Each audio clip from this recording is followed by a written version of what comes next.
GRG Podcast, where you get all the latest gaming news, hot topics, and more.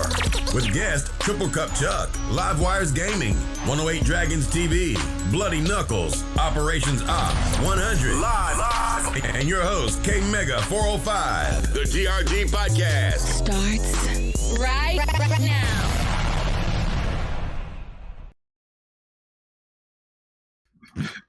Get crazy. Dresses girl in the dashiki. Here we go. We are doing it live, ladies and gentlemen. We are doing it live. It took us a little minute to get everything situated. There was people that needed to get things taken care of, but we are here and we are doing it live.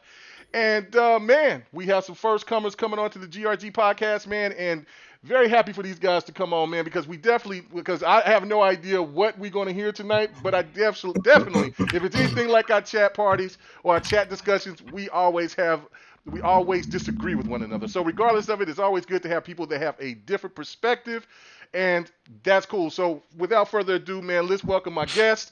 Man, I guess this gentleman doesn't need any introduction, but of course he's first on GRG as a guest. Hey, man, welcome BG to the GRG podcast, man. What's up? What's going on with you, bro? What's up, y'all?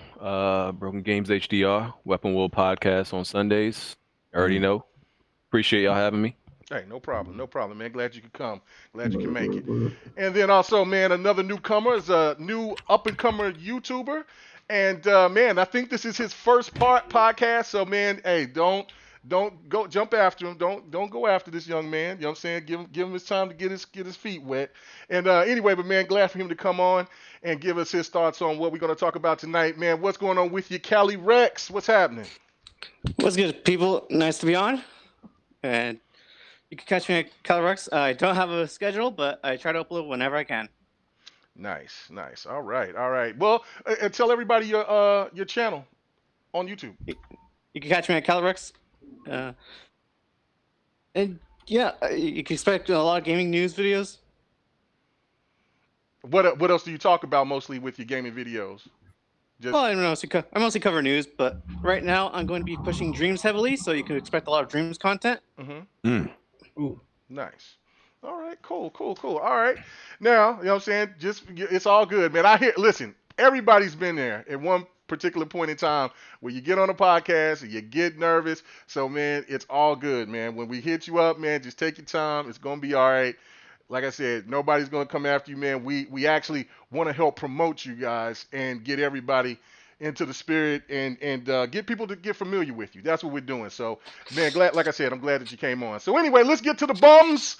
Without further ado, man, let's go and rock with the people, man. Live wire in the building. Our Dolphin King. What's going on with you, live? Our Donald Trump. Hey, man, your ass look like you about to get acquitted, bastard. What's going on with you? Hey, man. I ain't do nothing. You know what? Hey, he ain't testified, did he? All right, then. Okay. All right. Disrespectful. All right. Anyway, I'm Rookie of the Year, Operations Op. What's going on with you, bro? What's happening? Yo, man, nothing much over here. Just chilling and whatnot, playing Gears 5 and get my grind off that game. But yeah, man, it's just been real cool over here for me. Nice. All right. And then welcome back our boy Bloody Knuckles. I know he had a hell of a week. You know what I'm saying? Our condolences go to your auntie and everything like that. But, man, we're glad to see you back streaming, doing your thing. But, man, welcome back. What's going on with you, man? Ohio, bitches! You know you can't keep me down. I was like, it's been definitely a rough week, but it's good to be back. Always good to be good amongst family. I was like, it's good to see BG here. You know, shout out to him and the Weapon Wheel. I was like, I know he's had my boy Super G over there on multiple times. Like, so we're always looking out for the Smash Podcast brothers over there. Big shout out to Super G, a.k.a. the driver. Yeah, the driver. But not only that, shout out to Soul King, because Soul King is the one who did his art there, did his logo. So mad love to my artist, man, my brother. So it's good to see you over here. And Cali Rex, I've been seeing you around for a while. I know I've seen you on Twitter for a long time. So it's good to see you actually joining in with the rest of the people and putting your voice out there, because, man, you got some real opinions. So it's always good to keep it real, keep it gaming, as we should be, unlike some other stuff that's going on. But we ain't going to get into that. Nope. All right, cool.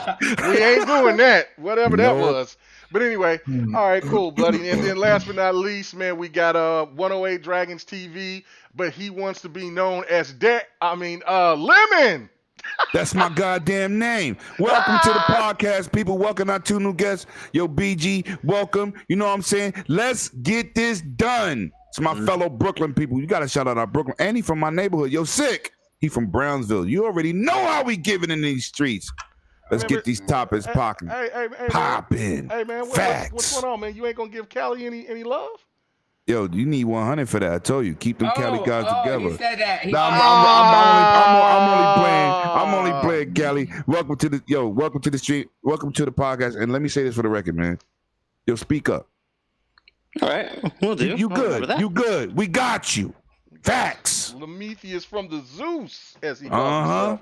All right, right hand of Jesus. I thought it was the right hand of Zeus. Now you changed it up, man. You can't be doing that. Yeah, it's Sunday on Saturday. It's Sunday on Friday. Let's go. Sunday on Friday. Okay. Sunday on Friday. Let's go. All right, so my man 108. My man 108 wanted to talk about this right off the bat. Get it off your chest, because he called me and he talked to me about an hour about this garbage. So I'm like, okay, that's all good.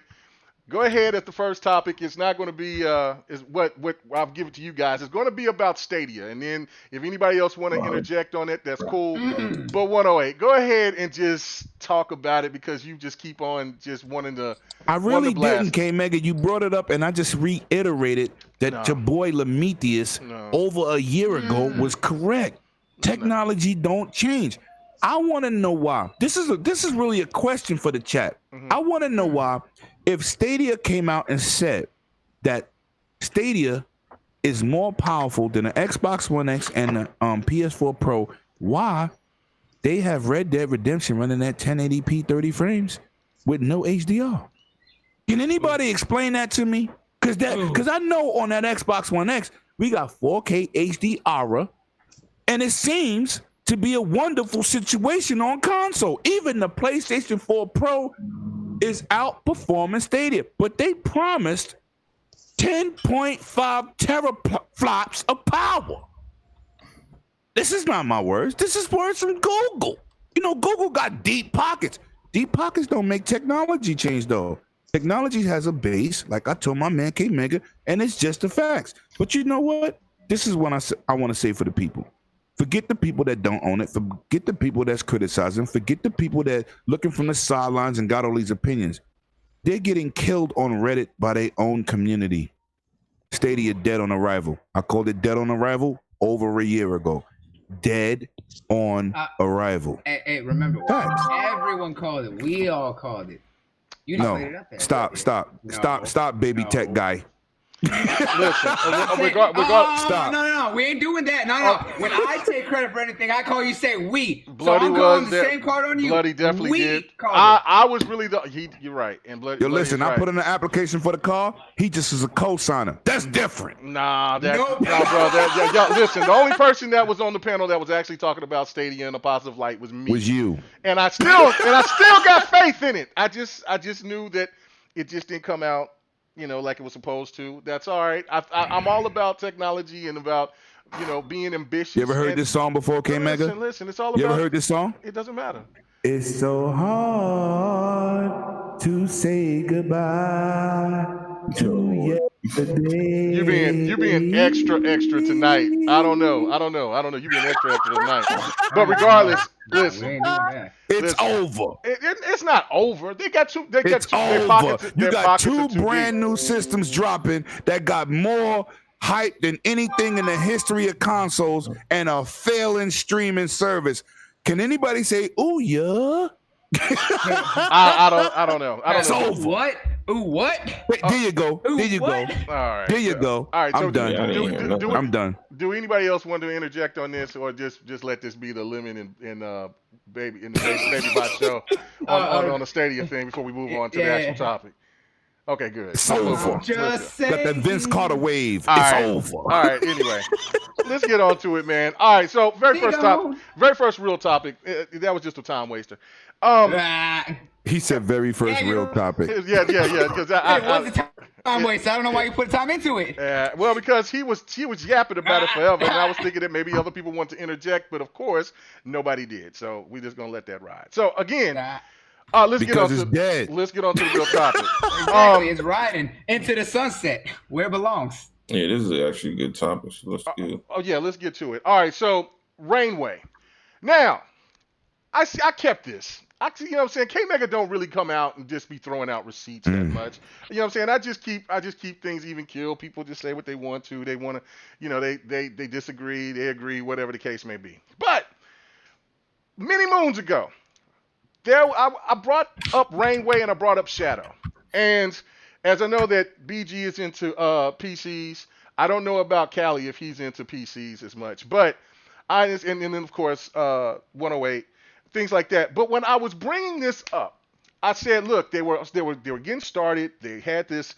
They were in the beta form. I signed up for it on PC, and I said, man, for what it is for right now, it's cool. And I said, just think about the possibilities of what this could bring about not only for just with Rainway and for what Shadow could do, but what about for, at that time we called it the Streambox, or what Xbox was before what we now know as xCloud. I got destroyed. So you know what I did? Just for shits and giggles, I picked up a little clip of that. I have a long 20-minute roasting, not only from you guys at the time, but from the chat. Was telling me that I was wrong. So hold on, just let me just play this. He's gonna play the clip. Just play this clip. Yo, let him live. Let him live. Let me live for a minute. All right, so let me see if I got my technology skills up to par right here. So let me go here. Let's do this. All right, okay, listen to what I'm saying though. Listen to what I'm saying. This technology is been here. A lot of people have been saying, what Xbox is trying to do is completely bogus. It's years away from being done. And this right here is basically doing what Xbox is going to attempt to do with their stream box. Let's do that commercial, people. Unless it's gonna be Bejeweled. Unless it's gonna be Bejeweled. In Europe, it's been worked in Europe. Got better now. That third world countries got better internet than North America. Why are you amped up, bro? Why are you amped up? No, cause you say this every week. Every week you come at this. You talk about this damn cloud shit. You come about cloud, yes, the last week, it ain't ready. Think about it, Mega. Rich Funk is saying cloud game is not ready. Mega, who's ready to play? Mega. He been on his hype train for like, he going his little hype. Yeah, but Mega, you know we better can play Madden together on the interweb. And you talking about this cloud computing stuff? No, it ain't ready. This reminds me of? Remind me of Mega? Hashtag save block. You all by yourself with that one. Hey, man, I'm gonna tell you this. Chill out on this because this is nothing special. This is great. This is great. This is nothing new. This is nothing new. Okay. Look, this is what I'm saying. This is giving a glimpse. What I'm saying that this is giving a glimpse into what the Xbox Stream Box is going to be. Something connections that aren't there. I like how I got thrown into the bus. That was Honey said a great point. He said, "You got a low budget company. You got a damn near $1 billion company. It wasn't ready. That shit don't work." That's the whole point that I was trying to make. Jesus, thank you. This is what I'm saying. Hey, Mega, though. Hold on. If this is giving a point I'm making is that if this company is nowhere near Let's go. has the budget of what Microsoft has, can do this. What do you think that Microsoft can do? Get your behind in here. Point taken. Make it just have it all. Man, he wants to come up with. That's all. No. I remember that now. I didn't even have an icon then. I had like a, I did have an icon, but.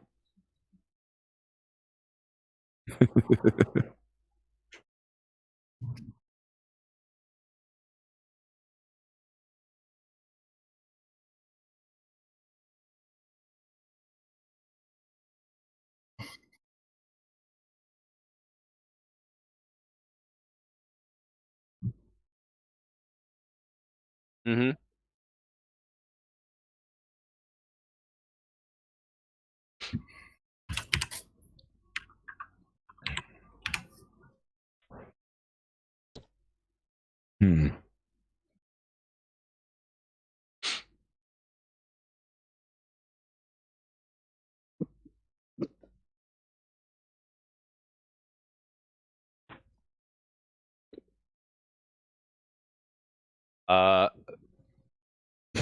So this Rainway thing, right? Okay. So you're streaming PC games to Xbox, right? Okay. Now, is it like, it's still streaming at all the same resolution and frame rate? Does that change? No.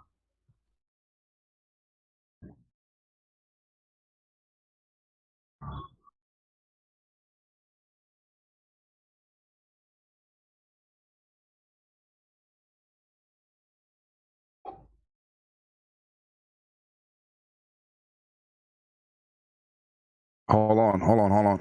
Before you finish, people in the chat saying they can't hear nobody but me. You done dropped the ball live. Oh, yeah. God damn it. Oh no. Yeah. My bad. That was me. I know it is. Whatever. Whatever. All right. Hey, let's say something went wrong. I said you dropped the ball live. Hey. Okay. My bad. All right. Back to it now. All right. So, but ask the question again. I was playing the game, and it was working fine. It was running at 60 frames per second because you could do all your settings on your PC. Then you get the app, and it kind of does a little Netflix thing. You take the code from the Xbox, put it into your PC, and then voila, every game that you have available on your PC is playable. I played Hatred. I played Street Fighter Cross Tekken. I played What else did I play? The first game that I showed was Noonie Coney, and then I played one more other game. I can't remember what that game was, but they all ran smooth. They all ran fine. Very little lag to none. That's still in beta form, but just the potential of it. That's what I'm saying. Like, what do you think as this app Rainway is going? What could this mean for console gamers that will finally have access to PC games that they normally probably wouldn't even do because they're not PC gamers? I mean, I guess that's cool. I just don't believe in the whole, because this is still the performance of it is still based on your internet and everything like that, right? Pretty much, yeah. So. Yeah, I can't. So. I just don't believe in this shit. I just don't believe in this shit. Like as a regular way, okay, maybe as an alternative, but as a viable, normal way to play, I just don't believe in streaming because too much stuff interrupts it. Like anything could mess up, your experience. Like any interruption. So I guess it's cool for those who want to try it, but I just can't buy into anything that's like streaming to anything. I don't like PlayStation Now. I don't like any, Xbox version of it. I just don't like the whole streaming thing at all. Have you tried xCloud yet? No. Okay. I think they'll change your mind. I think they'll change your mind. Nothing will ever beat physical, direct, like local gameplay. Nothing will ever beat that. So I don't care about, even with Google and all this technology they talking about that's gonna predict our movement and that'll compensate for latency. Like bullshit. Nothing is ever gonna beat local, gameplay, having something, actually physically downloaded. So it's cool, but I just can't do it because whether it's visually, audio, or latency, there's always going to be a problem, and I just can't play games like that. I've tried a few different things like PlayStation Now. I haven't tried xCloud, but I can't get jiggy with that shit. Okay, now that listen. Stuff. Yeah, okay, that was the point why I played that clip, is because at the time everybody was feeling the same way. Like they were jumping on like it's not ready, it's not good. And I was saying, hey, look, with the technology, with what Microsoft is going to do with the budget that they have, compared to Rainway and with the Shadow service, I'm like, this could work. And lo and behold, after over almost 2 years, the Rainway plays pretty damn good. So I would advise you to just go ahead and try it out and just give it a shot. And definitely, if you got an iPhone, they don't have it ready for iPhones yet for the xCloud. But man, I would recommend you to jump onto the beta and try it out because it's serious. It is absolutely legit. And this just plays games you already own. Like this is just games you already own on PC. You get to play them on your Xbox. Right. Which is cool. Yeah, that's basically it. And I mean, the service is free. So I mean, it's not like it's anything that you got to pay for. So only thing you buying is your game. Better than Stadia. So it might be already better than Stadia, yes, but it works. So I didn't know if you already tried it or if you heard about it or anything. But all right, cool. It's gonna be a no for me, dog. Okay, all right, that's cool, man. No problem with that. So what about you, Cali Rex? Would Rainway be something that would perk your interest, or you feel the same way like BG does? That look, man, it's nothing going to ever beat you just playing the game, just download it and it's ready to fly. Honestly, I think streaming has a while to go just to improve. It does seem like a cool concept because I am a huge PC gamer. I do play a lot of PC games, so this does interest me because the fact that you could play this on a console, and I've played multiple games that aren't on consoles yet. So I believe that bringing this could just bring more people onto these games that aren't on consoles or on mobile, of course. But I'm still not into streaming. Where I live, I don't have the best internet, so I'm just not capable of playing these kind of streaming services. But it does seem like a cool concept. I feel like it can catch on if it does improve, if it is as good as you say. It is. It's good. It's a lot better than what it was when it wasn't when it didn't have the app for Xbox. It was just you hooking it up to your because you could do the same things with this like you can do with Stadia. You know, you can play it on your phones, you can play it on tablets, things like that. They have those apps already available, but it's still in beta, so it's not 100% perfect, but it is pretty damn good. I would say that xCloud is still better. It's still a lot better in the scenes of like, you know, feeling the lag situation, but they're not too far off. It feels really good. It really does. It's pretty much remote play, right? Right. It's pretty much like remote play. Yeah, that's that. Yeah, it's like remote play. Remote play in reverse. Right, and it's like playing, and you know, with the keyboard and mouse support, it's also you can play those type of games. But I was playing, like I said, I was playing Hatred, and you really need a mouse and a keyboard to actually play that game.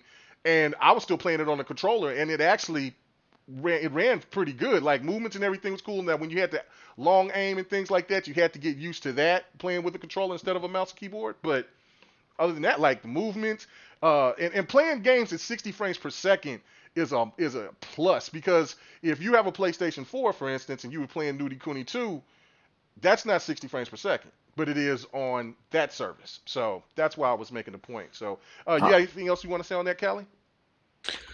Well, if it's already as good as you say, it probably will beat out Google Stadia in the future. God, man, y'all got to stop beating up on Google Stadia, man. Y'all got to stop doing that. Oh, we didn't beat up Google Stadia. Google Stadia beat itself up. It's pretty trash. Oh my God, stop it, gentlemen. Y'all too, man. Y'all no. Okay? All right. Okay, BG, you have no faith in Stadia at all. You don't think that with the capital that they got, that they can't come out and make a strong effort to fix up the problems that they had starting at launch. Even if they could, still, what's the point of having Stadia? Like, let's say they get that streaming thing absolutely perfect. It's still no reason to have a Google Stadia over any other console. What gap is it filling that I can't get from Nintendo, PlayStation, or Xbox, which are already established in this medium that they're in? What is it offering me? Because I can't see it. Okay. All right. Cool. I mean, is like really a question. Like, what can I get from them that nobody else is offering me? I don't know, man. Look, I'm trying to fight the good fight for Stadia, man. I'm trying, but it is looking bad. The more and more I hear people talk about it, it's there is the benefit of mobility, not being able to play. You guess you can play wherever you want, quote unquote, literally, because you don't have to be in front of a TV or a console to do that. But that does play the part of, I guess, your data provider, your internet connection at that time. And you can technically play Stadia anywhere if you got a Chromecast, or you carry that with you everywhere you go, or you have your laptop and have a decent internet connection. Other than that, it's really not just play anywhere. You still got to have a Pixel until they start expanding it to Android devices. Yeah, I thought it was pretty dumb to have to use a Chromecast to use the streaming service. It seems like a bottleneck to a degree. They made a lot of stupid decisions. Well, and honestly, I've never wanted to play I've never had this urge or this need to play my games other than the screen that it's already on, that I guess other people seem to have. I've never really felt that. I don't really like to play games outside, which is why I don't really have a Switch. There has been a recent exception where I did play a game outside, but other than that, no, I'm fine with being in front of my monitors, or I'm fine with just being in front of the TV, whichever it is. I mean, I play everything on monitors, so I'm fine with being stationary right where I'm at. Right. Even me as a college student, I have no time to play my games outside my apartment right now. Like with my schedule and everything, it's not going to fit in for me. Okay. All right. Let me go to the because I had to look up here and see the rest of the chat up here. My bad, Gideon. Aaron, Alvin White, man, I know it's been you posted that a while back, but man, appreciate the support. But he says, peace to BG to bring balance. Peace, Mega. SOBG. All right, so you got a BG fan on here. You supposed to bring balance, I suppose, man. My man's always coming at my neck talking about that we always keep it strictly Xbox friendly. We do. But we also give praise to everything else too. You know what I'm saying? But it is what it is. All right. So, okay, what about you, Livewire? What is your thoughts about this about Rainway, man. Do you have any faith in this? I mean, have you tried it out yet? When I showed it I off, tried or it. okay, what did you think? What did you think? I used it a couple of times. It's straight. All right. I'll tell you this. I have a 2080, which is a 2080 Ti, but it's sufficient. It does most things 4K or 1440p, whatever. Now Rainway is not going to be an option over native, obviously, but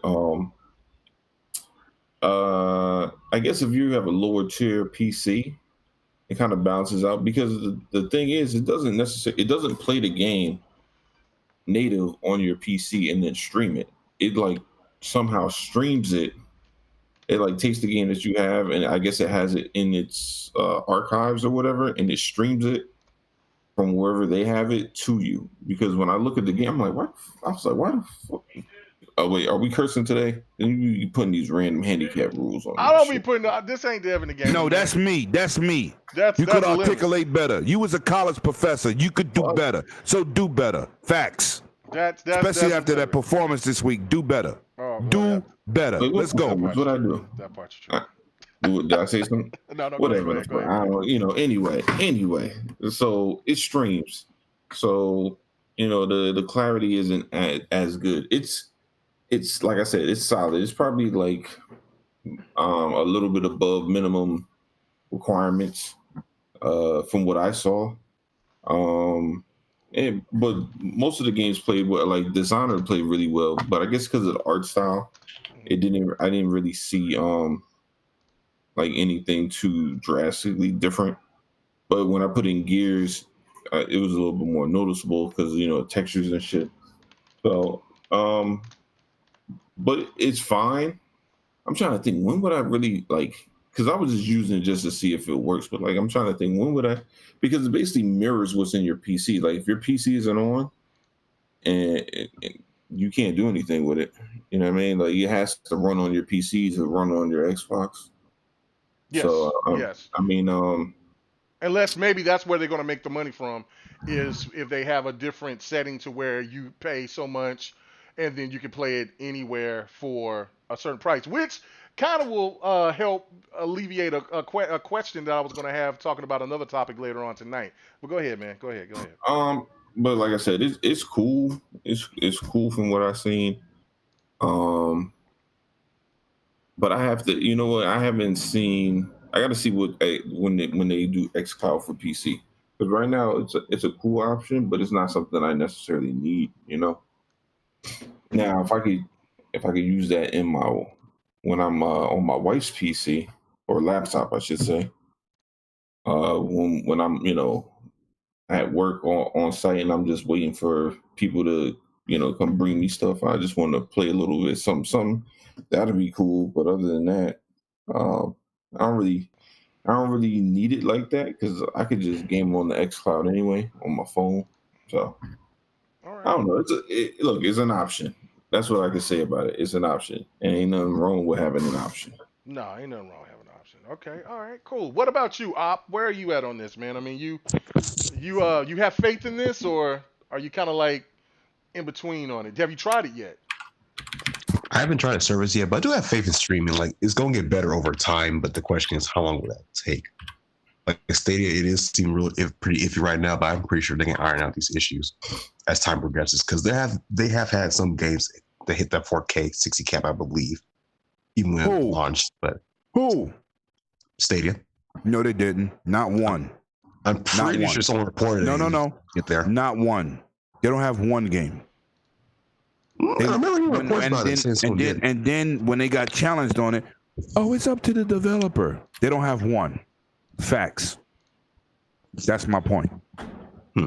So we're getting you know why? At 4K streaming on gameplay, with gameplay, it's 35.5 megabits per second. That's 94% of the country can't do that. So who the hell is playing it? Then you got to count people who bought into Stadia.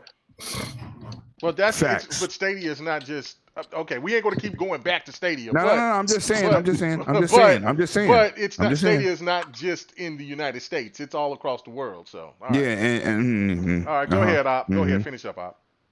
Okay, so I guess we're getting conflicting reports about that. But stemming from that, like I haven't tried the service myself yet, but I do have faith in streaming going forward. I do believe it's going to get better over time.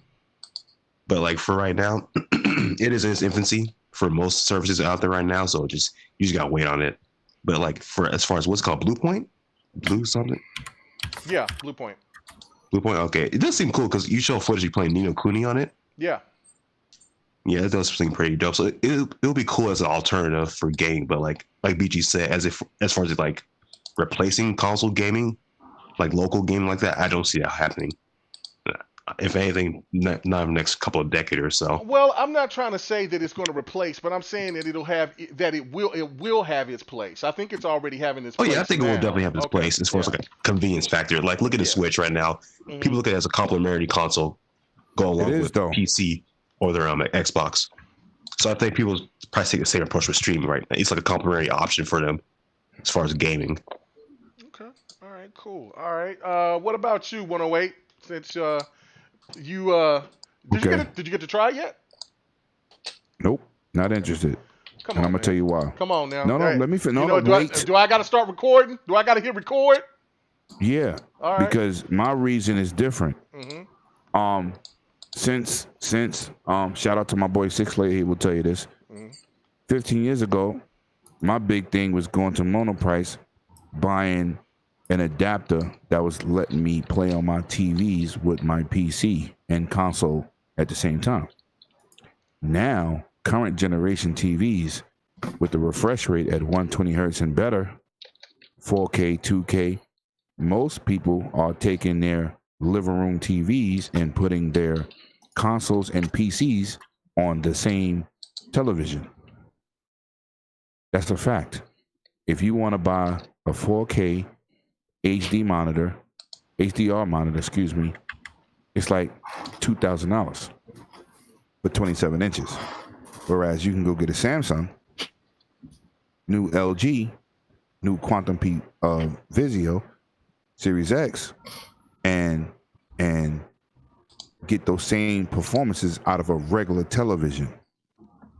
So, me streaming games to a screen that I'm currently using my PC on to play it on my Xbox, it defeats the purpose. Now, 5 years ago, this is a better situation. But currently, the TVs that we're playing have caught up to monitors in terms of performance. And most people can just take their PCs and laptops and plug it directly to the TV and get bang for buck and just change the input. So it's not gonna be the next end all be all because the TV market has changed. This year, you're getting 4K 120 hertz on these screens at a reasonable price, not at a monitor at 27 inches, double the price. So yes, could this be a great technology? Yeah, about 5 or 6 years ago. Currently, the TV market has stepped up? No. On a technical standpoint, that's what I'm talking about. I disagree. No, that's a fact. Your TV does 2K at 120 right now. I get that, but I know, but I still just disagree. I'm like, we're going right back to what I was saying before, a couple of years ago. I'm going to read this super chat. Okay, go ahead. Read it. Gideon Alvin White. 108 is 100% correct. My PC is on my TV always. That's what's going on right now. That's what's going on, K-Mega. I got that, but I'm saying... And these TVs are different. I know, I understand that, but it's more I didn't say the technology was bad. I'm talking about... But it's also for people that play on your phone. It's the access to play these games is better than it's ever been, and it's because of this remote streaming, whatever you want to call it, type of technology. And you know what I'm saying, and it's only going to get better. Like I don't know. Okay, K-Mega, let me ask you a question. I don't know. When I bought my 980 Ti, right, it came with The Witcher. I was playing in 4K 4 years ago. Okay, 4K 30, ultra settings. Okay, on the current TV I have right now. So with this streaming app, if I took that same game from my PC, which is 4 years ago, right? Would it be streaming at 4K 30 in that ultra settings? Hell to the no. That's what I'm saying. No, it don't do that. It don't give you that quality. Okay, but with people, let's not say about the 4K aspect of it, but the 60 frames per Oh, second. you want to leave out resolution? So no No, resolution. I'm saying there's people out there that screams for frame rates, and so this right here will alleviate a lot of that. Like, I mean, if people don't, I'm just saying, like, if you know got what? The low-end last PCs, time I heard you saying a rebuttal like this, it was about Stadia. Shut up. Shut your mouth. Anyway. I'm just saying, bro. I'm just keeping it real. The current TVs, last year TVs and this TVs have stepped up a whole new level where you could take one out of them 4 inputs and plug your PC directly into it and get bang for buck. That's what eliminates the streaming. I'm not saying that, like I said, I didn't say the app was bad. What I'm saying is the TVs have changed the market and they got all this auto latency mode. They got game mode. They got input lag mode. They got so much that when the PC monitor had an advantage for like 15 years, they don't have that advantage no more. So why stream when you could just plug your PC directly to your TV? That's true.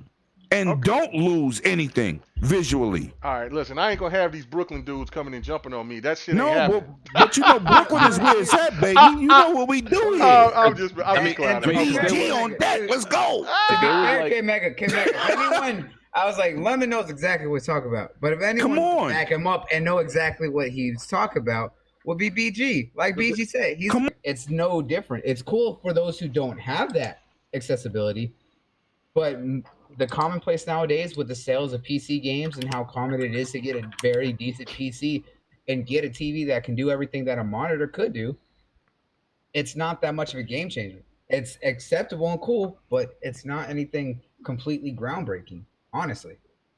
Okay, all right. Listen, it is groundbreaking, damn it.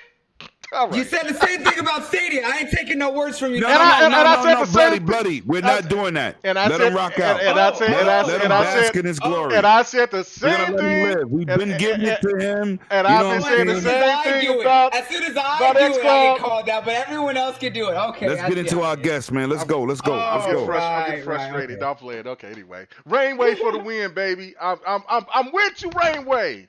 I'm hearing a broken record. You need to listen to your brother. I'm sick of you taking these losses.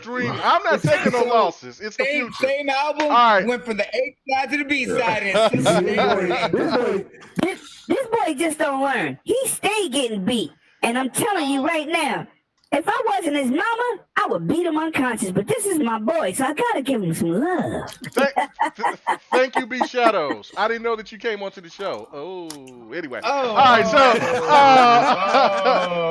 much love to my boy B Shadows. Anyway, the second topic. All right, so I kind of changed this up because I did want to kind of talk. I don't like talking about numbers. You know what I'm saying, on the show, because to me it's just so. It's so ridiculous. Like, you know what I'm saying? Numbers don't, if you're not investing in any stocks, if you ain't got any type of, if you don't know somebody that can give you some bread out of any of these companies, that I don't understand why the number game has always got to be used for a winning topic. So I kind of wanted to twist this up a little bit and ask this question. I'll go back to you. I'm going to go to you first, Callie, and then I'll go to BG after this. And this is just like with, to me, it kind of seems like with the Xbox One generation, people are so excited for the Series X, and they're just ready to jump. It brings back that kind of same flavor of what it was when the PlayStation fans were excited about jumping over from the PlayStation 3 to the PlayStation 4. Now, is it just because of like all this negative publicity that Xbox has? You know what I'm saying? That maybe you just want to kind of throw away the Xbox One generation, or is it one of those things where you think that people will still want to resonate with the Xbox One and not move over to the new gen like they did with the 360? Where are you at with this, Callie? I think people, they would be willing to move on. I don't think there's anything negative about it. Honestly, I just think people are just ready to move on, just to get that new tech, just to have those new graphics for the new games. And Well, I do think that there are some people that want to ditch the original Xbox One. There'll probably still be a few people that'll stay behind. It happens with every generation. Mm-hmm. But I think more than likely, just everyone will just move on, just to get that new tech. Just to move on, huh? So what about you? Where are you at on this? Are you a person that's just kind of like, let's move on from it. Let me go to the new tech, or you kind of want to stick with what you have right now with your consoles? I just kind of like to move on. Okay. I mean, I do keep the consoles and all that just to have them because I like to keep a collection. But I just move on, and also it's just nice to see like at least with like the new Xbox Series X and also the PS5 is just seeing what they're capable of, especially with the Series X. Is just I just really gotta have that tech, you know. Oh yeah, no doubt about it. All right, cool. All right, what about you, BG? I mean, where do you think that it's you see the similarities between like the PlayStation 3 and the gamers that just jumped over as quick as they could to the PS4 with the Xbox One to the Series X, or do you think you see something a little bit different? Yeah, I think it's about the same thing. I mean, I remember I couldn't wait to get my PS3 out the door. I mean, disrespectful. I mean, like the PS3 was like I felt it was like an antiquated fossil halfway through the gen. You know, I don't think these consoles like they're usually kind of obsolete as soon as they come out. But I think like the PS3 and 360 were like obsolete faster than they should have been, and everything that went wrong with the PS3. I couldn't wait to get away from it. Sony couldn't wait to get away from it. Everybody couldn't wait to get away from it. I still don't think that like the Xbox One had as much bad publicity and bad press and bad luck as the PS3. Are you You serious? must have watched the press conference. Come on! Explain this. No, the reason why is because of one thing. Like I know that the Xbox has been getting slaughtered all generation, like as far as the media goes, but I still think the PS3 had a worse generation because of the security thing. That was embarrassing. That was worldwide. And exactly. Did you get hit with the PS3 thing? Yeah. Well, my none of my information was taken, but of course everybody was offline, and like I think Xbox One had a lot of individual things that went wrong. From the media standpoint or from bad decisions within. It was a lot of small stuff, some medium stuff, but there was never one single thing that equaled up to that security breach that the PS3 had. Like there was nothing on that level that happened to the Xbox. You know what? I never ever looked at it that way. That's a different perspective of taking it because it was bad. The PS3 era in that retrospect was bad. It was down for like a month. They had to come back and give people free games. They had to do that. They had to get on stage and do the Asian bow of forgiveness. I'm calling it. I don't know what it's called, but they bowed before it. It's called the Dogza. Yeah, like they literally had to say, "We have done wrong. We're sorry." Like so, but with the Xbox One, I think it's a fresh start for Xbox, and I think Microsoft are looking at it that way, and I think the fan base knows they're looking at it that way. So I don't think people are. Yeah, of course, the technology and people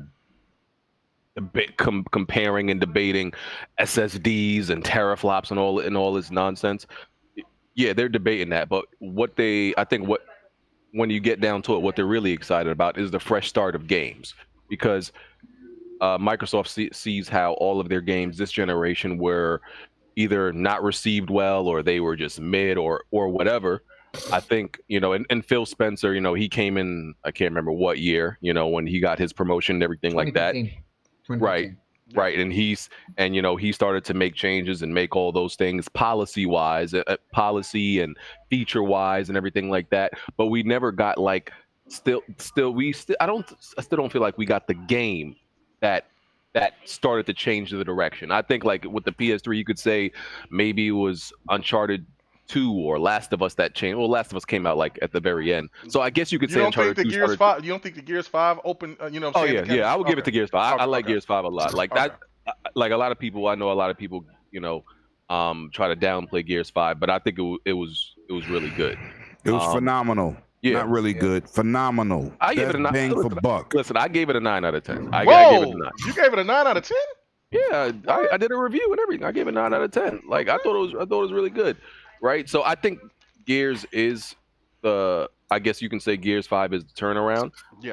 So yeah, it's just a fresh start, and that's how That's how Microsoft I think is looking at it, and they want to get away from the stigma of the Xbox One, and you know that's what it is. Okay, all right. You know what? I can agree with that. I'm not even gonna. There's none. You know what I'm saying? And look, and I would. That's kind of how I looked at 5.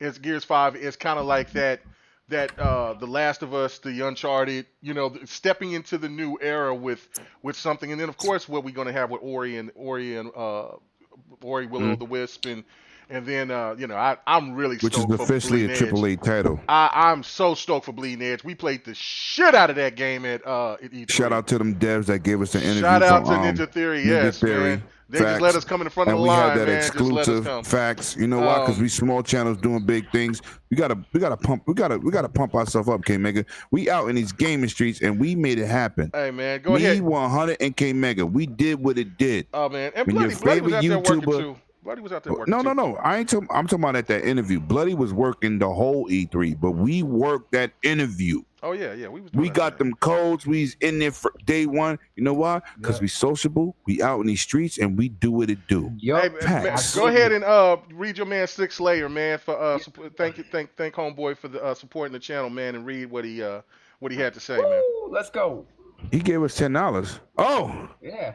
Shout out to that original 108 Dragons member 17 years ago. I want home connections. What? I want home connections to be fast enough so I can stream my consoles and PC to me when I'm out. The only time I stream in my house is if I'm in the bed. Oh. And somehow, not otherwise, being entertained. Shout out to my brother for 17. Dance off. No, don't you do that again. No, I will do it again. You can't stop. You know what? Hold on. You need to see Bad Boy. You need to see the latest Bad Boys movie. Because how you did that was how you did my pants off dance off. You sounded like those young kids that was doing the Bad Boys theme. Like, just gonna give you a taste. I'm dance off dance. That's enough. That's to the end. That's to the end. We're not doing no more.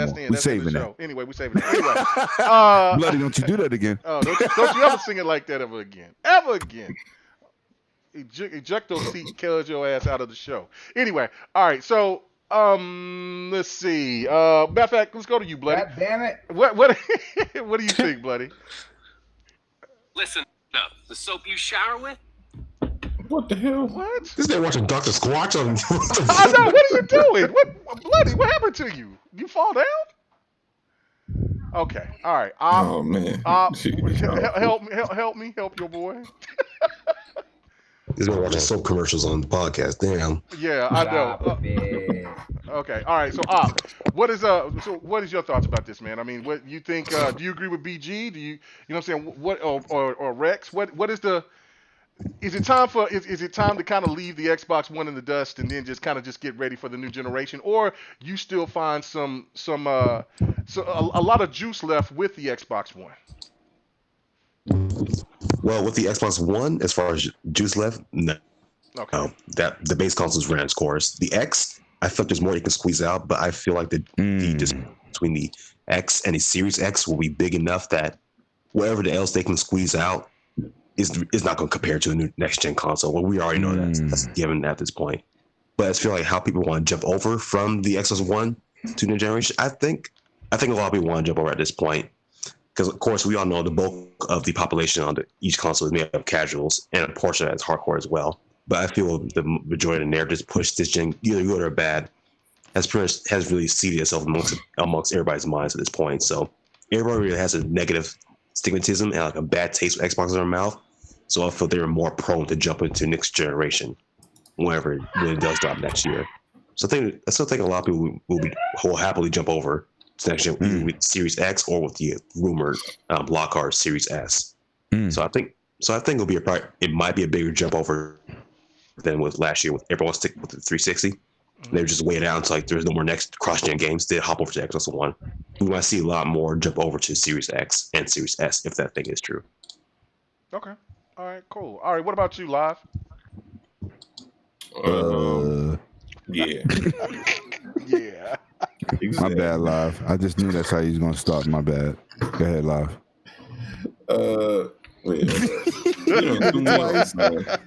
Yeah, what was the question again? And you know what? That always come afterwards too. Facts. All right, I already knew. I already knew it too. That's why. Over there, what you put Ivanka to sleep? This man hit me so hard. Man, what is going on with? Why is your mic sounding like that? I don't know. He buzzing. Bloody. It's that 99-cent mic from Walmart. That's why they had a sale. Oh, I'm sorry that I got it out of your hood. I'm just saying, y'all got that cheap knockoff from China. You was in my hood. Oh, okay, and you definitely was a stranger. Anyway, stranger danger. Will Robinson. Just the audio wire. Yeah, just the audio, bloody. It's giving Mute feedback. your mic. Mute it until you fix it. It's giving feedback, bro. Yeah. Yo, BG, see what we go through? You see? Oh my God. I see, man. Cali. I'm seeing. What the hell is what? This fool ain't even listen.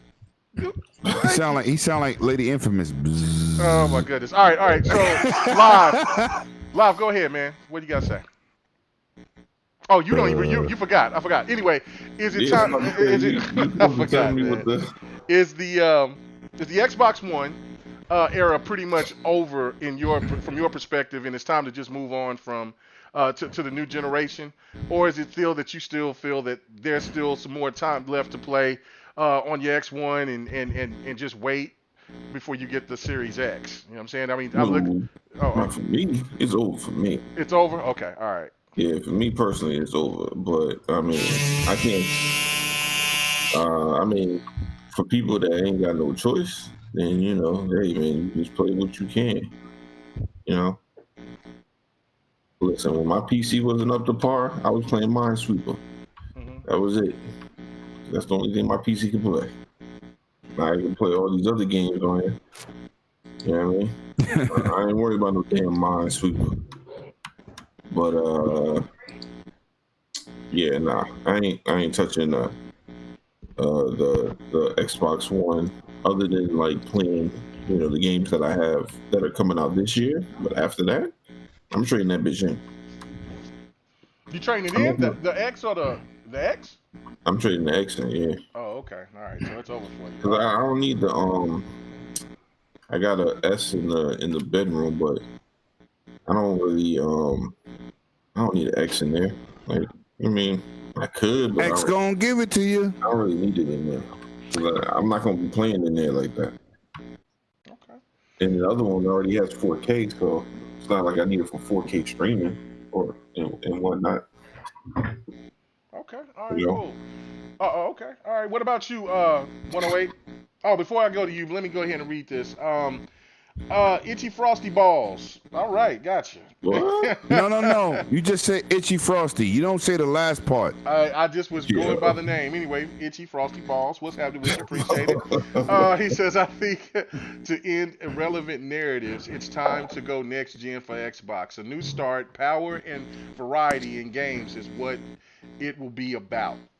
I agree. Do you agree with that, 108? Nope. That's not the business aspect of the situation. First of all, the PlayStation 3 people that wanted to move on PlayStation 4, which they did, was mad because they lost a generation. They just wanted a better generation to talk about. Facts. You got, I don't know, maybe 50 million Xbox Ones. You got 107 million or 109 million PlayStation 4, right? So you make a game, you put all this money into, and you're aiming at PlayStation 5 only and Xbox Series X. Consoles come out, we all know. The casuals play the sidelines. They're not the first ones at the door with that $500. or 550, 600, whatever. That's hardcore. Yeah, we like it raw. You already know what it is. But I'm saying the gamer that runs out the door is the hardcore, right? So now Microsoft say, yeah, we're gonna put Halo Infinite only on Series X. You leaving 50 million dudes behind you. How many of those 50 million dudes is hardcore? They don't know. How many of them 50 million dudes gonna jump out there day one? They don't know. So what you do is, the graphics is the difference between the systems. You either get this, it look nice, or you get this with ray tracing. You got shadows in the eyelids. Crazy. Then you gotta say, if I'm buying an Xbox Series X, what about my TV? I got a TCL 6 series. Am I gonna be able to take advantage of that? No, sir. You understand what I'm saying? You're not gonna leave those sales from last gen behind from a brand new console launch in holiday season.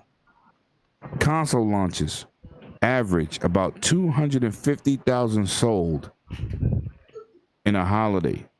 So you're gonna compare 250,000 sold compared to 50 million people? You're gonna lose all that money to go next gen? No, you're not. PlayStation 3 article. Okay, Mega, we talked about this, right? They saying we doing crossplay between next gen for at least same game on multiple systems, PlayStation 4, PS5, for 4 years. When people say there will be no dedicated Xbox Series X system for 2 years, they're talking about doing it for 4. You know why? Because there's 108 plus million consoles out there. They want that bread. Who gonna do that? Who gonna leave the community behind? Yeah. PlayStation 2 is the main factor for the situation. Let me. Okay, chill. You're jumping from another topic that we need to be talking about. This is primarily about Xbox.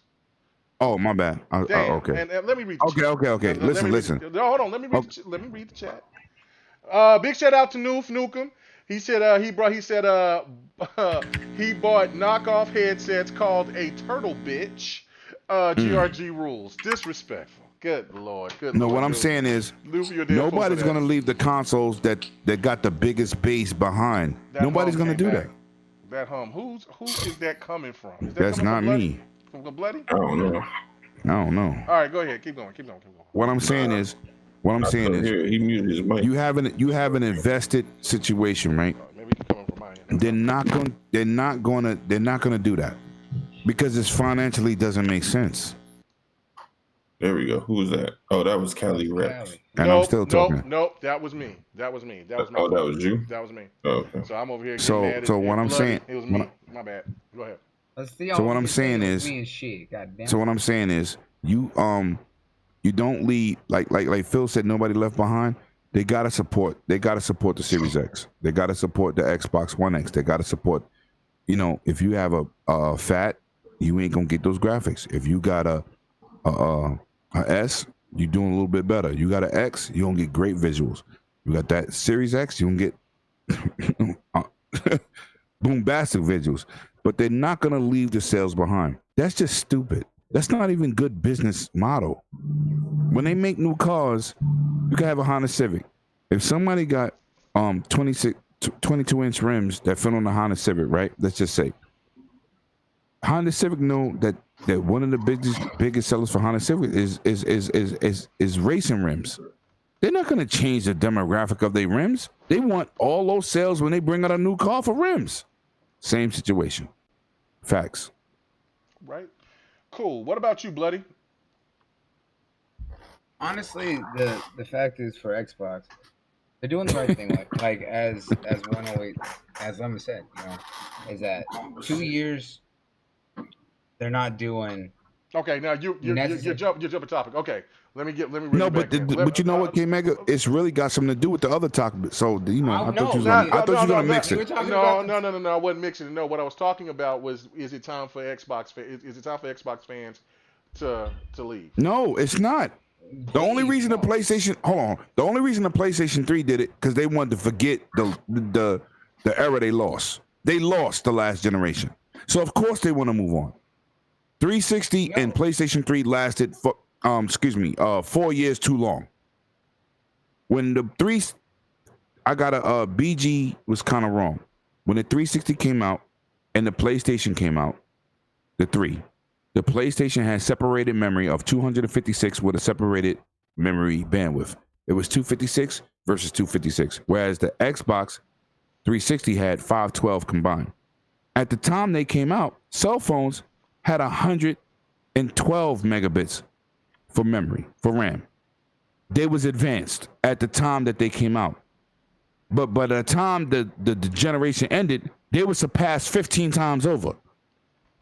By the time, you know what I'm saying, the lifespan of the system got surpassed way before that 8-9 years that they was on the market.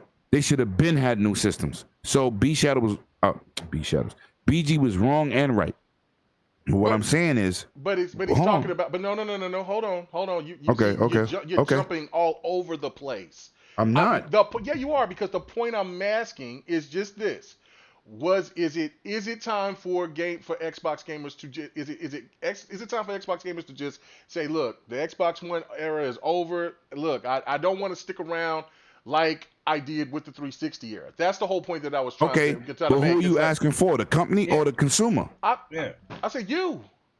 Because for the consumer, hell yeah, they want to forget it. I'm asking for the Xbox One community. But hold on, for the consumer, of course they want to forget it. Okay, of course. Okay, so it started off bad. Let Bloody talk. My bad. Is that either way you look at it, if you're looking at the consumer, there still has to be enough understanding for what the future entails for the next generation for even someone to consider whether it's time to say, you know what, I'm gonna stay with the Xbox One era a little bit longer, or it's like, no, I'm going to go ahead and go straight into the next generation once it's ready. There's so many different variables about it. You can say from any way you want, but there's still all those other points I was about to bring up that you kept stopping me on, all play into that very same topic on why a consumer would want to go and either look at staying or continuing with the next generation or not. Because of the fact that there has to be enough reason for them to. Yes, you look at what hardware we have right now and say, all of us who are hardcore have the Xbox One X. We don't want to necessarily drop out for the Series X at launch.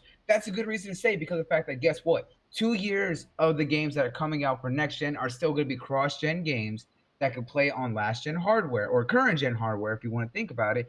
And you know, those sales are still going to help support, but you're not necessarily getting left behind until after that, which is a fair amount of time for them to transition slowly into the next generation and start focusing on the future and start slowly phasing out the older hardware and the last generation.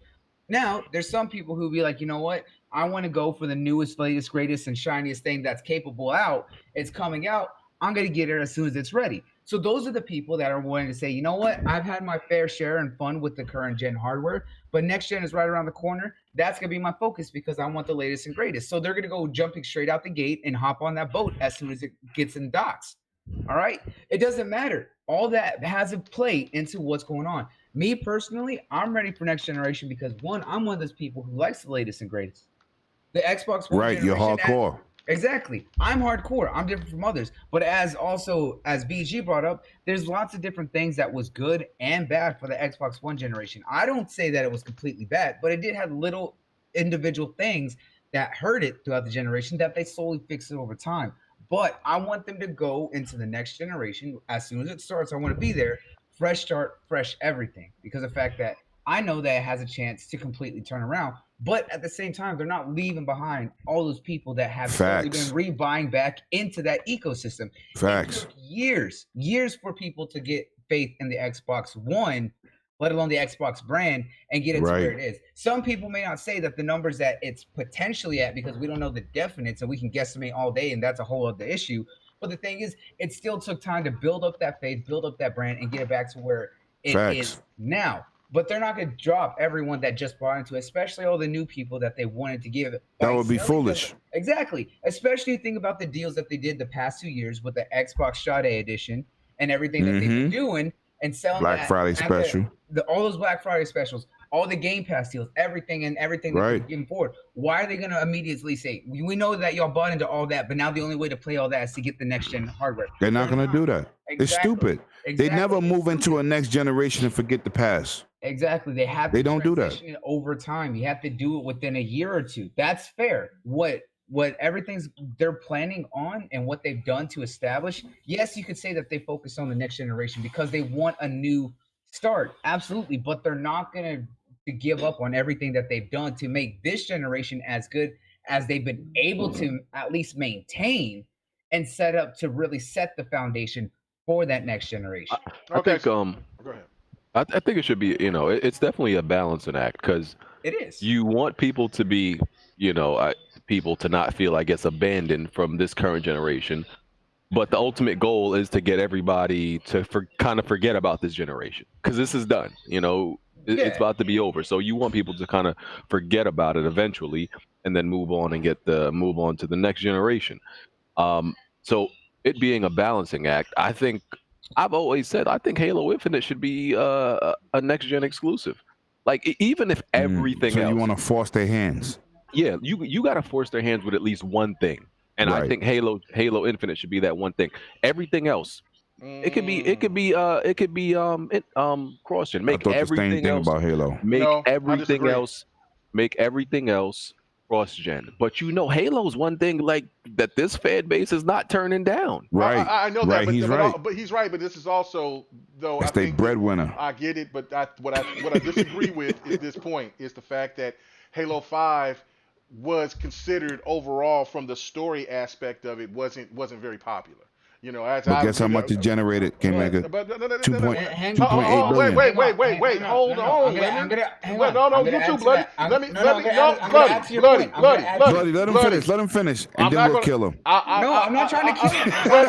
It ain't about killing me, but let me talk, please. Let him talk. Let him get his point across. So the point I'm trying to make is this: on this to give my point to BG, is that Halo, I think at this point in time, because of the fact that it did sell well. It did do fantastic. I know about what the stands talk about in the negative light that Halo is as this and that. But from a standpoint of what other Halos have gotten in the sense of, let's say that Halo 4 was the last Halo, was basically Halo 5.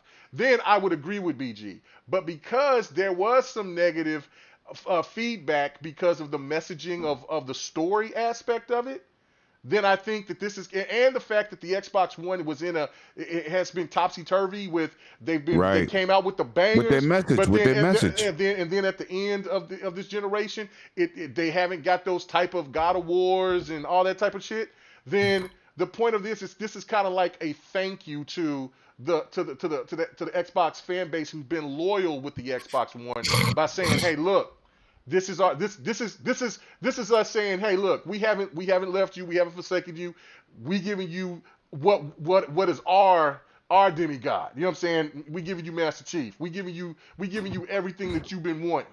So that's why I have to agree with that on that standpoint. Now, I mean, y'all agree? Who y'all agree with, me or BG on this? Because I look at it as Mega, let me tell you something. Let me tell you something. And you don't want to leave anybody behind on that aspect. Right. And when it comes to Halo, you can't leave that out, because I understand what BG's saying. Yeah. He's saying force the Halo community to choose Series X.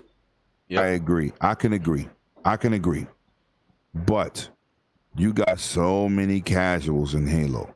Remember, Halo is the single most sold first-person shooter on one console in the history of gaming. You see, Call of Duty sells more, it's on 3 platforms. Battlefield challenges Halo, it's on 3 platforms. That ain't me that time. That ain't me this time. Halo on a single platform is the most successful first-person shooter in the history of first-person shooters on one platform. You can't say Killzone. You can't say nothing else that's exclusive. GoldenEye don't even come close to Halo numbers. Halo 5 no matter if the story was not what everybody expected, Halo 5 can only be compared to Halo. Nothing else. They didn't say Halo 5 wasn't good compared to Call of Duty. Halo 5 is not good compared to Halos.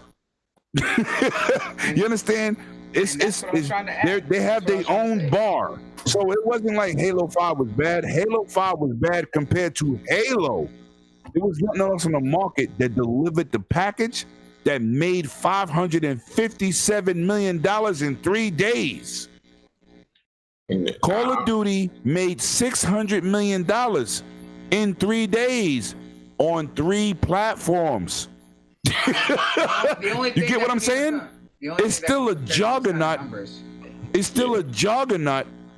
You know what I'm saying? So I get what BG's talking about, like force the Halo dudes, but there's a lot of casuals in there too. Don't force the casual who's not prepared.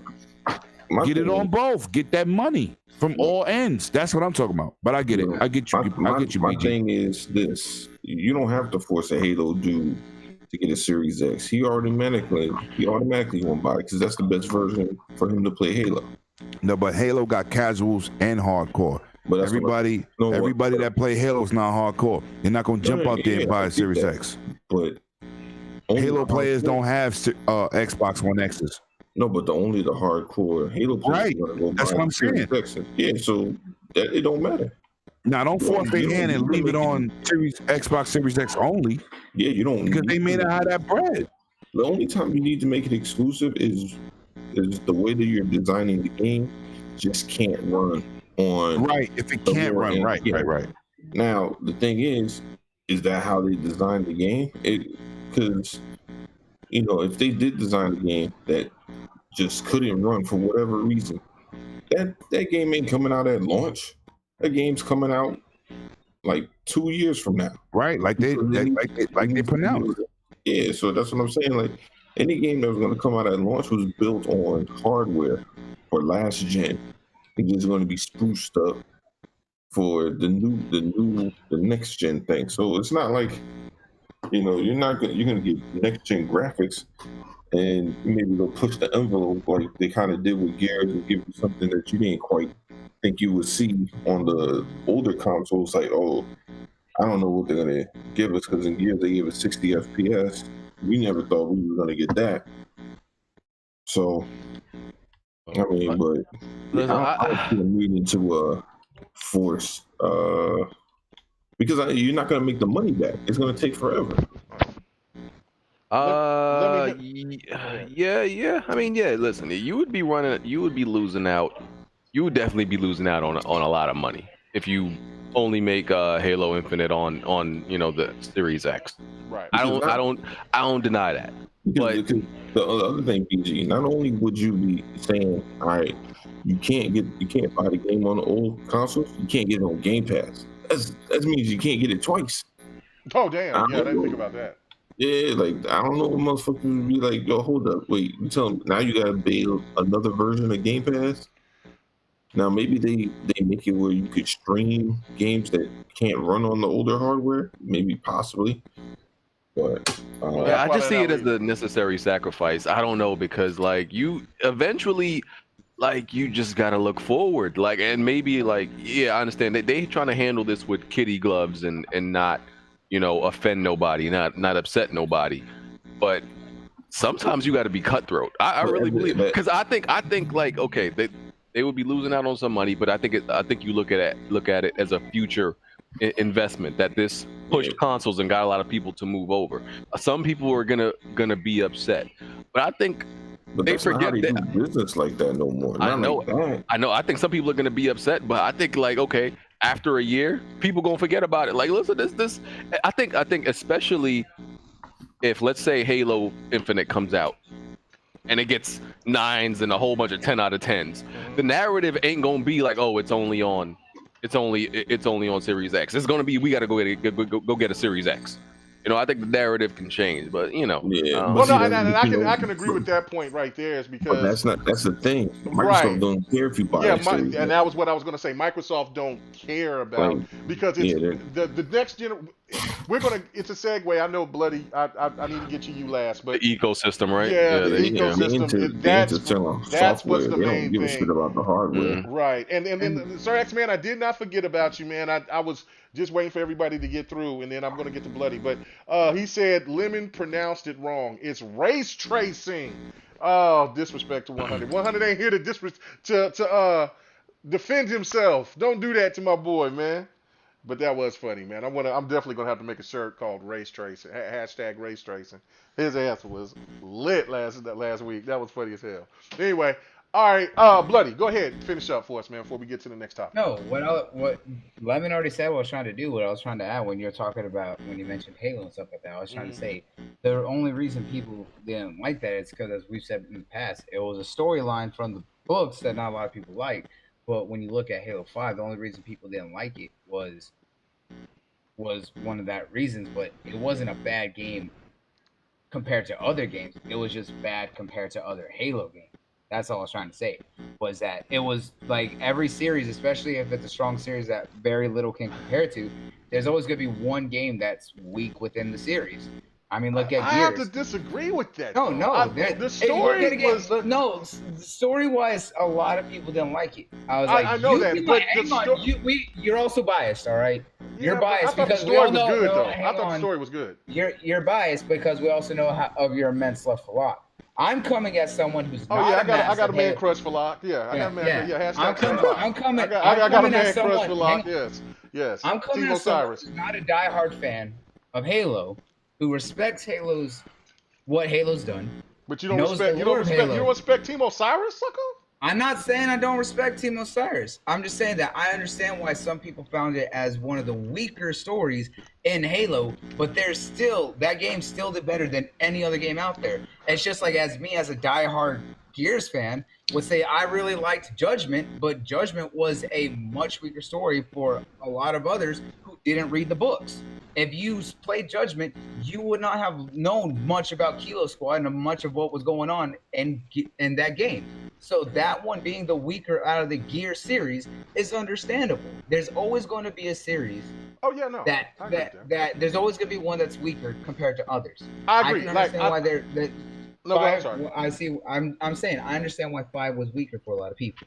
Right, but it's not bad by any means. And that's what I was just trying to allude to. And while BG was over there laughing, let me explain myself, and I guess I got to put a pause behind that when I say I got a man crush for Locke. It's the reason why save Locke. That's all it is. The one reason why I'm so enamored by Locke is because he's a strong black protagonist in the Halo universe, and there's so many people that's against him. And it drives me up the fucking wall because they say, well, he doesn't talk enough. Well, neither does the fucking Master Chief. So I'm just kind of like, look, Team Osiris is an ethnic group, and as a person of color, I love that. Thank you for including him and including in the protagonist of people for, you know what I'm saying, African American women, I would say Latino women. You know what I'm saying? You got Buck, you got Locke, like that's what I'm talking about. I would say diverse is more the accurate. Well, they're all have a mix. Oh, that's fine. Either way. I was going to say because Buck isn't ethnic in any way, but I'm saying you could say diverse. Buck is added in there because people remember him from ODST. ODST, yes, yeah. and I get and from the other one with the God dang it, they just made the remake for Reach. Because you got to help him out and Reach because he had a little cameo in there. But the fact, what I'm trying to say is that, like, look, I think the messaging behind Halo 5 was definitely because what hurt it, That's what hurt it more than if they just came in and they didn't put the 5 behind it and just put Halo Guardians. I think a lot of people would have accepted it more because the story wasn't bad at all. The story was good. Was it good as Halo 4? No. Was it good as Halo 3? Yes, in my opinion. I thought Halo 3 was the weakest stories out of all of them, in my opinion. And then when you look at, Halo 2 was great. Halo 1, then you go to Reach, and then you drop to ODST and all that stuff. But regardless of that, that's when I say I got a man crush because of that reason, not because of the man himself. It's because of the fact of a black protagonist being in a big budget game like that. Thank you, 343. So anyway, all right, let's move around and let's get to the next topic, which is we got a lot of segues with that. So you know what I'm saying. So I guess it was a good thing as well. So, and that was talking about like PlayStation because there was a lot of clowning amongst the Xbox fans when they heard about, oh well, Xbox is going to wait a couple of years before they actually start making their games exclusive. Then there was this assumption coming out to where Xbox was going to be, PlayStation was going to have their games be exclusive. But now there's been some stuff that's been coming out of late, and I think the first article came out in October or November, and then you know what I'm saying, and then it's kind of been festering, where PlayStation themselves are going to is going to go through this plan of supporting the PlayStation 4 for 3 to 4 years. So therefore, that means that their big titles, we already knew about Ghost of Tsushima and The Last of Us 2 and Dreams and all that. But the future titles that's going to be coming, they don't seem to be that they're going to be primarily exclusive to the PlayStation 5 either. So now I'm going to go to you, BG. What is your thoughts about this now after you I know you've read this report and I'm pretty sure you've seen it. Is it smart for Sony? Because I think we've all been saying that it's pretty smart for us to, for Sony and for Microsoft to keep those people that still, they have 106 million users. So why the hell would you just exclude the people that has supported your console this last gen to try to force them over, and people don't even really know the price yet of what the PlayStation 5 is going to be? I mean, I still think you got to have at least that launch window game, even if it's not a launch day game that's exclusive to next gen. At least got to be a launch window game, and I still think you got to do that. I mean, 106, it's 106 million people, but it's still going to be about the next platform eventually. And I know, like, I feel like developers don't necessarily want to release games early for next gen. Like, that's not a developer's favorite thing to do, to introduce a game to only to only like 1 million people. Like, no, they want their game to be on a user base that has the potential to sell from 100 million user base. They want that, but it eventually just needs to be built up. And I still think Sony's gonna have some game that's exclusive to the next gen at the launch window. I don't even think PlayStation 5 is gonna have some amazing launch game. Like, PlayStation launches are usually bad. They're usually pretty bad. Like, and the only reason like people like me even buy them at launch, like a PlayStation 5 at launch, is because we know, there ain't nothing here now, but there's going to be something good in the future, so I might as well buy it now. So I mean, listen, at most I expect like maybe 2, like, I guess 2 games. I wouldn't even be surprised if there was like 1 game from a Sony first party at launch. You think it would be a smaller title or a big title? Like a knack compared to something bigger. Something bigger than knack, I would say. But I wouldn't be surprised. Like, I wouldn't be surprised if they rely on even third party in the beginning, right? Because their launches are never good. Like, I thought one PlayStation console had like a decent launch, and I went back and looked. None of them had good launches. Like, none of them. I thought PlayStation 2 had a good launch. Well, the original PlayStation I thought had a great launch because of Tekken. I don't know how you are with sports games, but with 989 NFL football game day, then they had what was it, Jumpin' Jack Flash, and they had a couple other games. I thought that they had a great launch, but I thought 2 was solid. With the Bouncer was quick, little fun little game to play. The good beat 'em up. It was graphically strong, but they had Tekken Tag, and I'm a huge Tekken fan, so I don't know. But I don't know. Yeah, you're right. I can't deny it. I can't fraud the public. I think you're right. They've had Yeah. weak launches. They had weak launches. Yeah. So I mean, I don't know, exactly what they're gonna do, because I know this is I guess a rumor. I don't know if it's confirmed or what exactly their policy is gonna be regarding cross-gen games. Like I know for a fact, yeah, Last of Us and Ghost of Tsushima, one way or another, is gonna be on PlayStation 5, regardless of the route, whatever how they do it, whether it's they make it some cross-gen game or they re-release it. It's definitely going to be there. As far as like newer games, I guess we got to wait and see what they do with that. But I think the sooner you kind of establish, like, listen, you're gonna need our new console for this game, like, rip off the band-aid fast, like, get it over with. Just let it rip, huh? Yeah, just let it rip. I don't think this slow, death by a thousand strokes, like, hey, like having the kitty gloves on, like, hey, we got a new console. You want to move over anytime soon? No? Yeah? No? All right, we'll wait on you. Like, nah, bro, like, just force people to move over.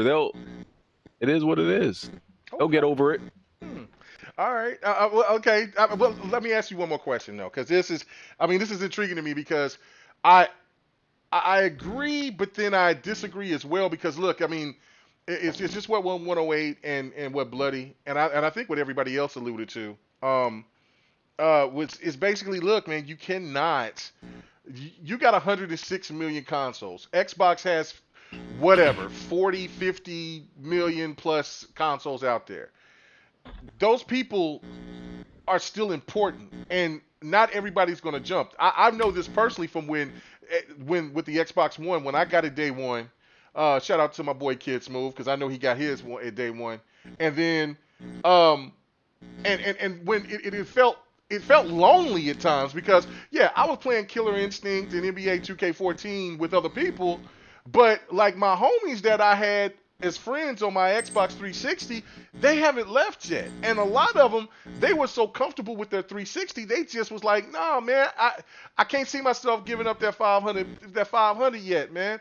I mean, when the price go down, blah, blah, blah, blah, blah, blah, blah, blah, blah, blah. I'm comfortable with this. I'm hearing about the UI and all of this different stuff.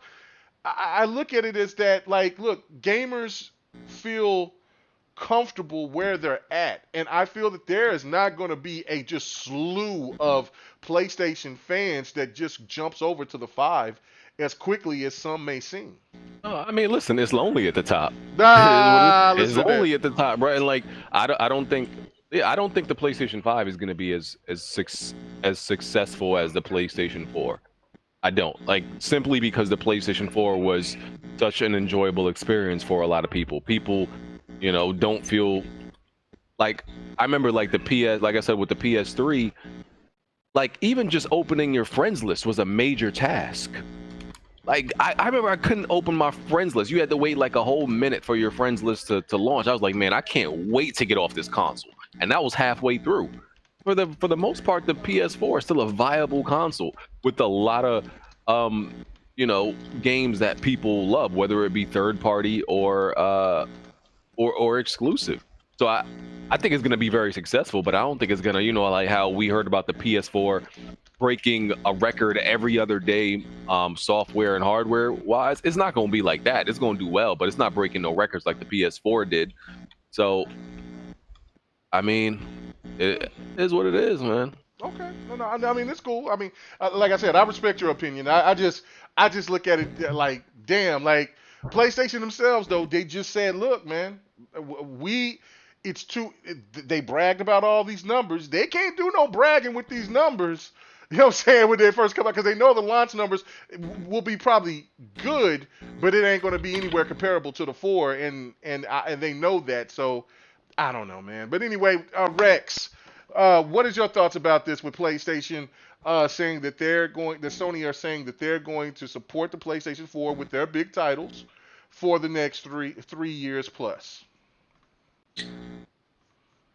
Honestly, I feel like they probably will keep supporting the PS4 for that long, but I bet you once those years and they release their big titles, I think they're just gonna move on, because have been hearing just like the rumors about like just new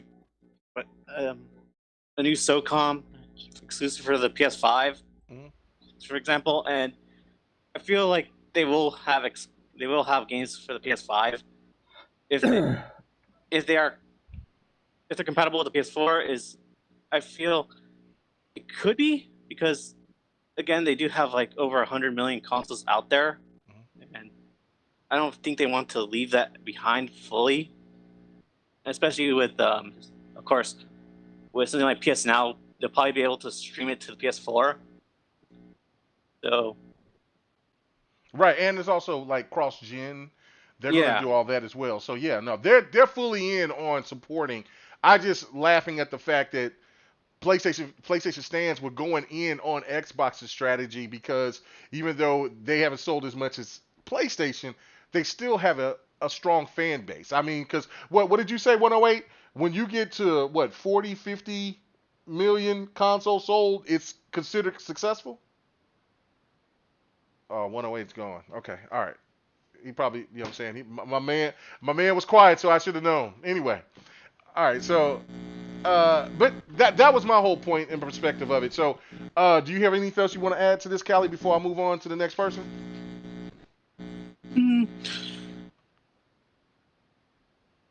No, not really. Okay, all right, cool. What about you, Bloody? Where you at? Did everybody leave? No, we're here. I'm here. Okay, all right. So what's up? And, what's your I point? was being disrespectful. Well, business-wise, this is the right decision to make, because we said the same thing about Xbox doing this. You know, they have a very high market share of the current generation of hardware with that 106 million. It'd be stupid to leave those kind of numbers behind. Now, the fact that they want to do it for 3 to 4 years, a little bit excessive. That's almost going halfway through the entire generation, and basically, you know, just saying, "Hey guys, just wait for the mid-generation. Don't even buy our hardware straight out. You get just wait till the second model." What the hell is that feedback? I don't know. I don't know where that's coming from, because it ain't coming from me anymore. Hey Rex, hey Rex, hit mute for a minute. Mute your mic for a second. Sure thing. Yeah, it's Callie. It's Rex. Okay, yeah. Rex, yeah, okay. Because I thought at first it was coming from me, but Rex, yeah, you got some kind of crazy feedback. So if you could fix that, that'll be great. If not, then you know what I'm saying. If you could stay mute until I hit you up, then that'll be great as well. Okay, good. All right, cool. I'm sorry. Yeah. I was sorry about that. Yeah, but all right, go ahead, Bloody. Go ahead, Bloody. You know, it's one of those things of you know, they're wanting to wait 3 to 4 years. I mean, that's basically just saying wait till the mid-gen refresh, and that seems a little bit excessive at that point, because of the fact that that's waiting a lot longer to transition over your you know, your current install base. You know, all the fans that are on your hardware. But that also can go several different ways. It's the fact of that they don't have the exclusives that are going to be coming straight out the way to start warranting an immediate turnover, and have to prolong it due to the time frame or what's still in development. That's not including any third-party exclusives or anything like that, which they have no control over. But business-wise, it's understandable, especially when you have such a large market share as they do. But for doing it for 3 to 4 years, I don't think that's viable.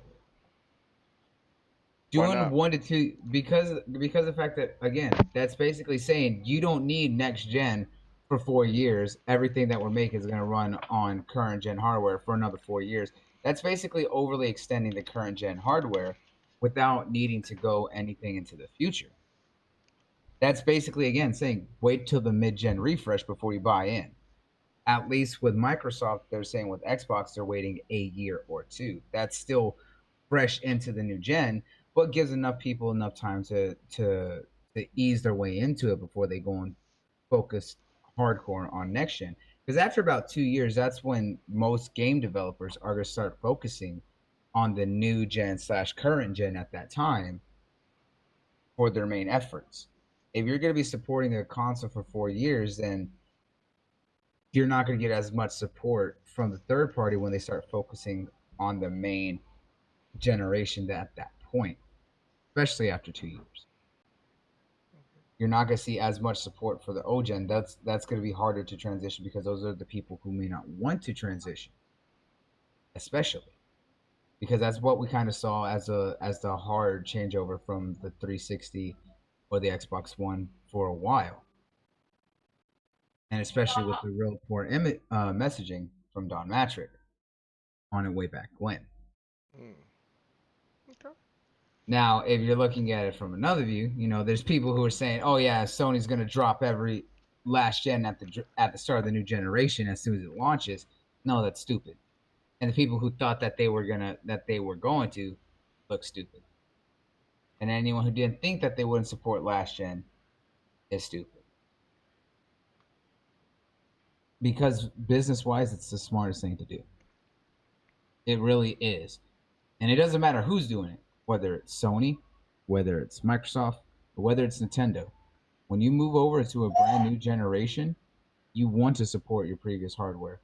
Unless you get a generation like for Nintendo, which was the Wii U, and you're not, forget it. We're just gonna go straight out make the Wii or the Switch, and then we'll just port all those games years down the road, because the Wii U was we could talk about that all day. What the hell is all that noise? Oof. I don't know where that coming from. Yeah, I don't know either. But anyway, yeah, go ahead. That's what I'm saying. It's the fact of that there is absolutely what they need to do to transition over, get to really focus on bringing it at that point. Okay. All right. So this is what we're gonna do, man. We're gonna rush this out. We're gonna get one more topic, and then we're gonna get out of here. Let's which one do you guys want to talk about last? The remote play for the Nintendo Switch, or for Kojima, and maybe for games that could be going over that Sony could be acquiring with the rumors with Remedy and all that. Which one would you guys rather talk about? Kojima and the rumors. All right, for you, okay, BG. Which one? Which one is the last of the two? I'm fine with the Kojima stuff. Okay, Bloody. That's fine. All right, Rex. I'm down for the Kojima stuff. Okay, all right. Livewire. Okay, all right. Oh, that was it. Yeah. All right. Okay. All right. I'm gonna go with you first. All right. So, let's go ahead and do that then. All right. Last topic. Well, as we know that Kojima, I don't think this was ever a surprise. I really don't. I don't think that this was a surprise at all. Kojima also said some things that I posted what Kojima said. A lot of these stands got mad at me and shit, because he said that he wants to do smaller titles. He wants to do more AA games, not so much as AAA games. He's still slated to do more big games. I think that there's a horror game that's coming.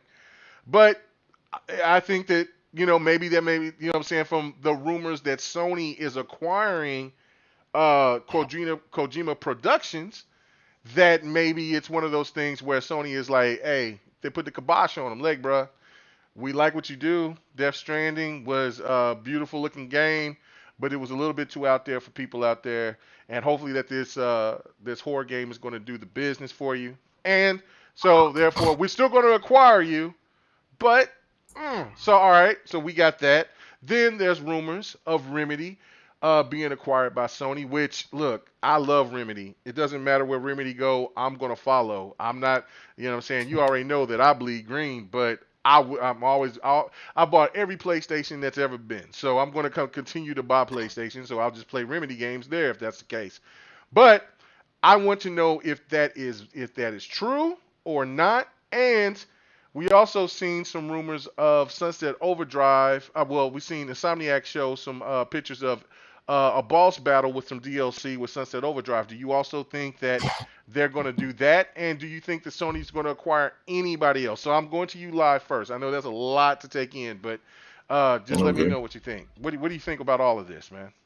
All right, well, let's do the Kojima thing first. Right. It's not really a surprise, like you said, because he's worked with Sony for a while. Could they be reining him in? Sure, maybe that's what they need to do. I bought Death Stranding, played it, beat it in I think it was 80 hours or so. It had its moments of being very interesting and its moments of being mind-numbingly boring, right? So,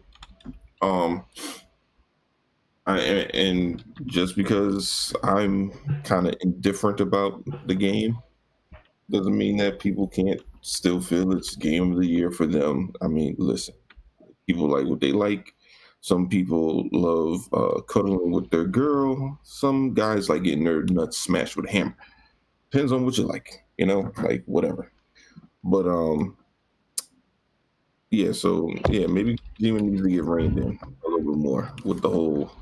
Just give them smaller projects. Yeah, and to be honest, I think that would. You know what? Personally, I'm getting tired of all these big ass games. I'm not gonna lie to you, dog. Right. I'm getting tired of all these 80+ hour games. Like, it's cool for certain games to be that big, but I don't feel like every game got to be 80. Like, how much motherfucking time y'all think we got? We playing all these long ass games. Can we just get a condensed experience? Give me 15 to 20 hours. That's bro.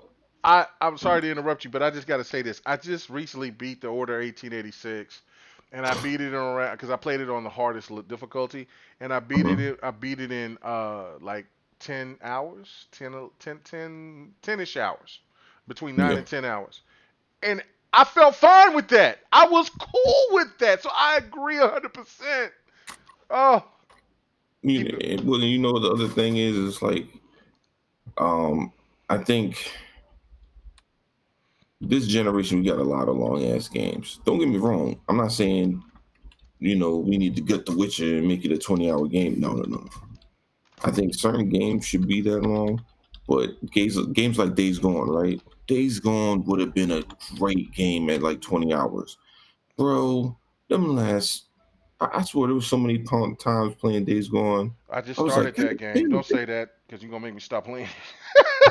Bro, there's so many times I got to certain points and I'm like, man, what the fuck? I gotta do this again. It's like, yo, you gotta go. All right, you gotta go find this faction, chase down this guy, and kill these people, and you're gonna do that 40 times. So what the fuck, man? and then at the end, we're gonna mix it up and change it up a little bit. But by that point, you just wish the game was over. And to me, they just tried to drag that shit out.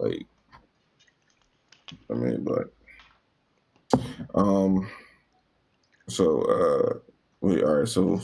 you threw so much shit at me. All right, I know, my bad. Yeah, with the Kojima thing, and then also the rumors about Remedy being acquired by Sony, and do you think that Sony could acquire anybody else? And then the Sunset Overdrive picture. Could Sunset Overdrive 2 be one of those games that could be coming out as an exclusive for the PlayStation 5 as well? Just throw it out. You don't have to talk about it, but I just want to throw it out there. All right, I'll go with Sunset Overdrive first. Okay.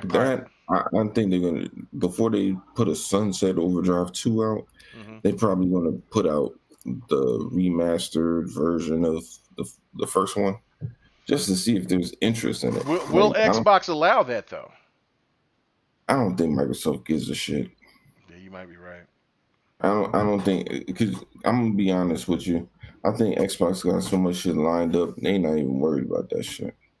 Cause they ain't worried about They ain't worried about getting Sunset Overdrive on they console. They're not begging for it. You know what I mean? It was cool. Don't get me wrong. It was a cool game, but it wasn't it was missing a lot of shit to make it a really. Shit. It having co-op, campaign co-op would have made the game mad better. that alone. So, but so I mean, if Sony gets it, that's cool. But I think they'll probably test it first to make sure that people actually want it. Especially because they're not so much going. Like if they were doing PlayStation Now, like Xbox is doing Game Pass, then having that content would for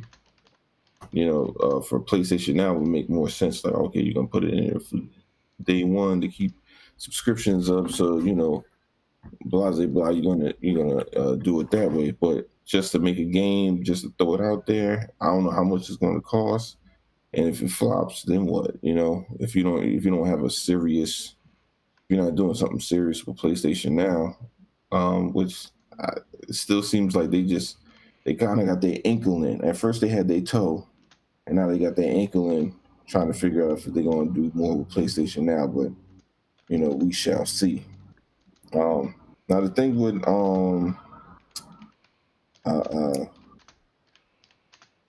was it the people that made, what's the name of the studio again? Insomniac. Not Insomniac. The ones that made Quantum Break. Damn, actually. Oh, or Remedy. Remedy. There you go. Jesus. Remedy's biggest issue. Take goddamn long.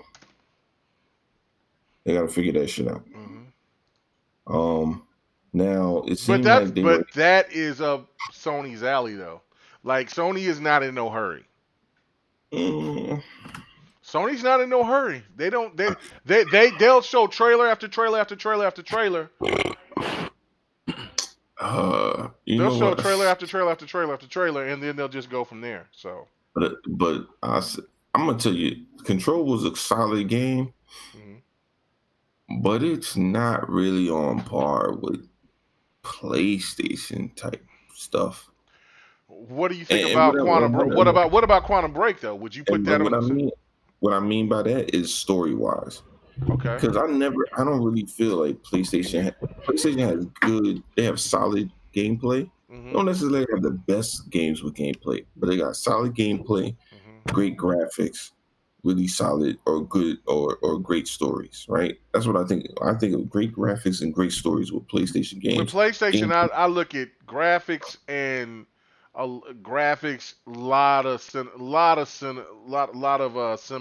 what's the word? Cinematography. Yeah, a lot of cutscenes with that game. Yeah, but like gameplay, like I'm saying, gameplay. Gameplay. Like Xbox got, I think Xbox got them in that category by leaps and bounds. I just feel that way, but I don't know. You can tell me if I'm wrong. But that's what I'm saying. Like Control is a gameplay type game. Its story is okay-ish. Like it's not. You kind of got to dig for it. I mean, I guess you could say it kind of falls along the Bloodborne routes, but that's not necessarily a PlayStation game. That's a from software game. But I don't know. I mean, maybe if they're looking to bolster that part of their and then use their other studios to help them kind of refine their writing. Like I think Remedy has good writing. I just think their execution on it sometimes is a little, like, to me Quantum Break was fine. It was just they needed to have more of the gameplay that they had in Control to give us that satisfying feeling of actually the monsters that you kind of fight in Control seemed like something that you were gonna fight in Quantum Break when they were trying to release that shit. When they had it locked into a chamber or whatever, but it just never came to be. You never had to actually face it, other than that boss at the end that was kind of like one of those dudes. So, but I don't know. Remedy just takes a long time, so it would be tough for Microsoft, for them, because even then, because they're not the type that, like, it's not like they can't get help. I don't think they like to do it their way. They like to keep their team the size that they want to keep it and work at a pace they like. And, with Control, solid though. I mean, I enjoyed it. I enjoyed playing it for sure. Yeah, no, I like that. I like that, and I agree with you. And I agree with you on that. Is that, and that's something that other Zink is saying in the chat, is that like PlayStation games to me, when I play them, they're more cinematic. They're more about the story, the writing, the direction, because of Sony is a movie company. So of course they're gonna have a better, I think, better storyline with their characters for you to feel impactful with them. But Oh yeah, they do. Yeah, that's their thing. yeah, but like a game like Control, that game is not going to gravitate to a lot of PlayStation fans for the mere fact is that as not gonna gravitate. as an Xbox gamer, I like to be more hands-on. That's what I'm explaining with other Zinc and then with Play Chris. Is that, look, I agree with you, but it's still the factor within, because I love Detroit. I thought Detroit was one of my. It was definitely. I ain't gonna lie, that surprised me. That surprised me. Detroit is one of my favorite games of 2018. It's my second favorite game. My second favorite game of 2018, no doubt. That game story was so good. That story was so good. I forgot that it had no gameplay. Right. Like, I was a little nervous about Quantum Dream with what they're doing with the rumors and everything that was going on with them, but that story was so tough, and that's why I was saying, like, I'm glad that they're out. So hopefully, I mean, beyond Two Souls and all those games, I don't know if anybody, I don't know if how many Xbox fans will love those games, but I do see Xbox fans loving Detroit. That game is fire. No, Detroit was awesome. Fire. You saw that I streamed that game. I was like, I love the hell out of it. But I also, but again, Quantum Dream has been doing that. It's not even just PlayStation fans. They did that well before they ever did anything specifically with PlayStation, because people forget that they did that back on PC and the OG Xbox, because they're the ones who really started that trend back with Indigo Prophecy or Fahrenheit if you played it on PC. They did that on the OG Xbox. They've been doing that. It's just that it didn't pick up on the OG Xbox as much as it did on PC and then later on PlayStation. That's why they did Heavy Rain and had such a big support with it. But they also had, because of the fact that they wanted to get creative with the 6-axis controller and everything that they did before that became the DualShock 3, and it just incorporated everything from the 6-axis that later was in Beyond Two Souls. That's literally what Quantic Dream has been doing for years. Right. No, that's just the honest truth about it. Yeah, that's just. I just think, like, I played the other games that they played. I never gravitated to them like I did. I loved Indigo Prophecy. That's why I've always liked Quantic Dream. Right. I did play Indigo. Awesome. I did play that. I never beat it, but you know what I'm saying. So I can't say, I can't call that one because I didn't get a chance to beat it. But I will say, but I do like Quantum Dream games. I think that those type of games could be definitely a part of what Xbox does. But anyway, BG, are you back? Yeah, I'm back. Okay, all right. So, what is your thoughts about with the whole Kojima thing? You know what I'm saying? Do you think that Sony is definitely going to acquire Kojima Productions? What do you think about the whole Sunset Overdrive situation? Is that game possibly going to come over? And what about Remedy? And if not Remedy, what other studio do you think Sony could grab to be a part of their to be a part of the Sony franchise? I'm leaning towards that they're not buying Kojima Productions. Whoa, are you serious? What?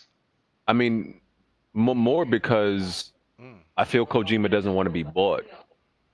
He has to agree to it, and I could have sworn he said he didn't want to be owned by anyone or under the umbrella of anyone anymore. That's what I could have sworn he thought. Like, no, he did say that after Konami. Yeah, he did say that. It'll be weird for someone like him, who's an egomaniac, to go from being under the umbrella of one, and then you make one game in partnership, and then you go right back to being under somebody, even though Sony gave him a whole bunch of freedom and everything. I could see Sony sweet talking him, like, listen, we're gonna let you do whatever you want, and stroking him and all that stuff.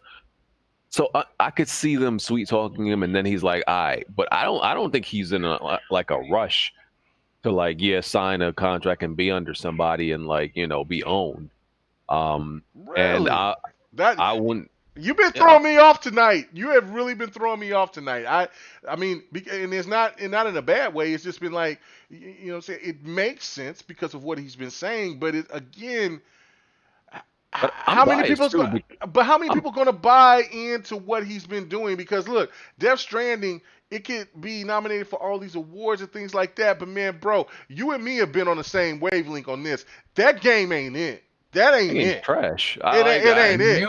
I'm biased because I'm biased because I don't want them to buy him because I hated that game. I don't care if they do buy him because like me and Lemon were hardcore Kojima fans because we played everything from the original Metal Gear way back on the Super Nintendo and the PSX back in the day to even Police Knots. I was like, and those were great games. And I was like, and I talk heavily about my love of Metal Gear because Metal Gear inspired me. Look, and I was like, and I understood a lot of it. Bloody, I've been loving. Death Stranding is not it. I was like, Zone of the Enders was my shit from Kojima. Yes, Zoe. I love Zoe. Zone of the Enders was my shit from Kojima. Not Zone of the Enders. I was like, Metal Gear Solid was absolutely my shit all the way through. I was like, fucking Police Knots. All of that. I was all about that. But Death Stranding, I get the context of what it was talking about. I get all the philosophy of it. If anyone is a Kojima fan, you would understand exactly what he was trying to get to. That game was still garbage. It had some ideas that were cool, and I've gone to lengths about this. It has some unique concepts that were not fleshed out, was absolutely rushed, and was just goddamn boring. Go ahead, finish, BG. I just agree with you 100%. I'm sorry, I put too many hours in stream on that for the community. Yeah, no, I watched 5 hours of your stream. I sat there with you. You was right there with me, Bloody. You saw me there. I watched 5 hours of your stream of that game, and because I was going to buy it. I was like, look, I'm going to get this game. I'm a Kojima fan. You know what I'm saying? I have been skeptical from this game because it's not giving me any type of story. But I'm going to give it the benefit of the doubt. And then I looked at it and I'm like, oh, shit, I'll just wait for PC. And then Kojima fucked up and said that shit about Americans. And I'm like, you know what? Fuck you. I'm not buying nothing from your ass anymore. You crying. So go ahead, BG. I'm sorry, man. I'm sorry. Yeah, just bad blood. Yeah. So that's why I'm not sure about the whole Kojima production thing. I do think Sony will buy one other studio. I don't know who it is. Whether it could be Remedy. It could be House Marquee. It could be Blue Point. If I guess that's possible too. But they were capable of due to the size of their studio. Right, I'm not sure exactly what the size of Remedy is, but I always felt like they made games past their potential, past their resources, past their manpower. Right, Ninja Theory always knew their limitations. I feel, so I think both of them were in that boat. Like if we had someone over us, like a publisher that bought us out, that gave us more resources, money, more manpower, I think that takes them to the next level because Remedy was always, they've made no bad games, but they haven't made like any game that's like, yo, that game is amazing. Oh yeah. Arguably the only one is like Max Payne 1 or 2. I think one of those are amazing games. I'll probably say Max Payne 1 more than 2, but that that came out like 15 some odd years ago, more than that. Since then, it's been and Rockstar owns Max Payne now, so yeah, exactly. So they don't even got that no more. So I think, like, even when you look at their games that Control, and I like Control, it's still just a good game. Everything is just good, like the level of detail and the scale of their game, it always feels like it's limited by something. Right, it's just never taken it to that next step, and I think to be bought by somebody is what they would need to be taken to that next step. And as far as Sunset Overdrive, I liked it. It was I think it was a good game. It was ambitious. Yeah, and it was different. It was I outside the I box. wasn't a fan, but go ahead. No, Yeah, it's a good game. it was outside the box, and it was good. I Acquired don't. taste. Yeah, I mean, it was one of their better games for the Xbox this generation. At launch. It was it was definitely one of Oh the, yeah, one of yeah, the better yeah, yeah. For games. launch, no doubt about that. Yeah, that's true. But I don't see it as this. I don't think Sunset Overdrive is that big of a deal. Even though it's a good game, I don't think it's that big of a deal. I don't know. I see even a game like Rise having more appeal to the masses than Sunset Overdrive. Rise is a better game. Talk what about I'm saying it. Is, Talk well, hold on. about it. There hasn't You're been right. too many games at launch like Sunset Overdrive. Talking that truth. Yeah, because Sunset Overdrive was definitely, it set the bar. It had great longevity. You know what I'm saying? Usually games that come out at launch is like cash grabbers. You know what I'm saying? But both of those games had depth, they had longevity, they had graphics. They definitely pushed the bar in terms of, that game pushed the bar in terms of open world, the activities, and then it had plenty of DLC after the launch. That's rare. Yeah. You know what I'm saying? Like I wasn't, when I first saw that game, I said, this is stupid. But when I started playing it, I said, yo, this is dope. This is dope. All the different boss battles, the interactions, the cutscenes, it was amazing. For it not to get a sequel and not to be supported by the Xbox community, people got to really point the finger at the Xbox community for not jumping on board with that game.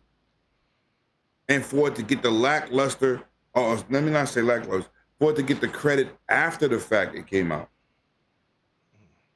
was different. By then, it was $10. By then, Game Pass. By then, PC is on PC. Right. You know what I'm saying? So, but the game is definitely, it's like what's that game? Dead Rising? The best one is still 3 over all of them. Right. And that was an exclusive. 3 was that ain't going nowhere. Incredible. Like that brought me into the whole right. And they set the standards. Oh, I said, damn, this game, I couldn't even figure out how to save somebody. I played that game over and over, trying to save the first person that I met. That game is incredible. I will say you don't have too many launch titles like that. Go ahead, Rex. Say what you got to say. Dead Rising 3 is addicting. I will say that. I recently bought it. And I just kind of wish that they could get rid of the timer for when they drop the bomb. Yeah. I kind of just want to spend more time in that world. But that was a launch title. That's a launch title, though. That's what you have to realize. They also later changed it. They later added all that aspect. It's just like, hey, guess what? But I'm saying, how many launch titles in Rise, Sunset Overdrive, and Dead Rising 3? How many launch titles really have those legs since OG Xbox with Halo? They don't have those legs. They don't go long. It's one-hitter quitters. Those games had longevity after the system launch. That's a rare situation. Yep. I'm done. All right. Okay, that's cool. I'm still trying to look for that top-down game. If I switch out, then it's going to take out what I'm doing and everything else. I forget what that game is called. It is very dope. I showed gameplay of me playing it. It's a top-down game. And I don't know if that game is if that was one of the games that you was alluding to for who PlayStation would acquire. That game was so damn dope. You're not talking about Hotline Miami, are you? No, not Hotline Miami. I do like Hotline Miami though. No, this game to me was way better than Hotline Miami. Hey, whoa! You talk about Ruiner? No, Ruiner was fire, but that was a multiplat. It was a PlayStation only game. I got to find what that name of that damn game is. People in the chat can help me out on that. Help me out. Jesus. Because I gotta hold on. Let me see something here. Because I got my PlayStation 4 here, but I got all this shit interacted and everything, and then I gotta cut shit off to cut shit on to cut shit on. That's why I gotta get Just make that. sure you don't cut off the chat. No. What I have to do?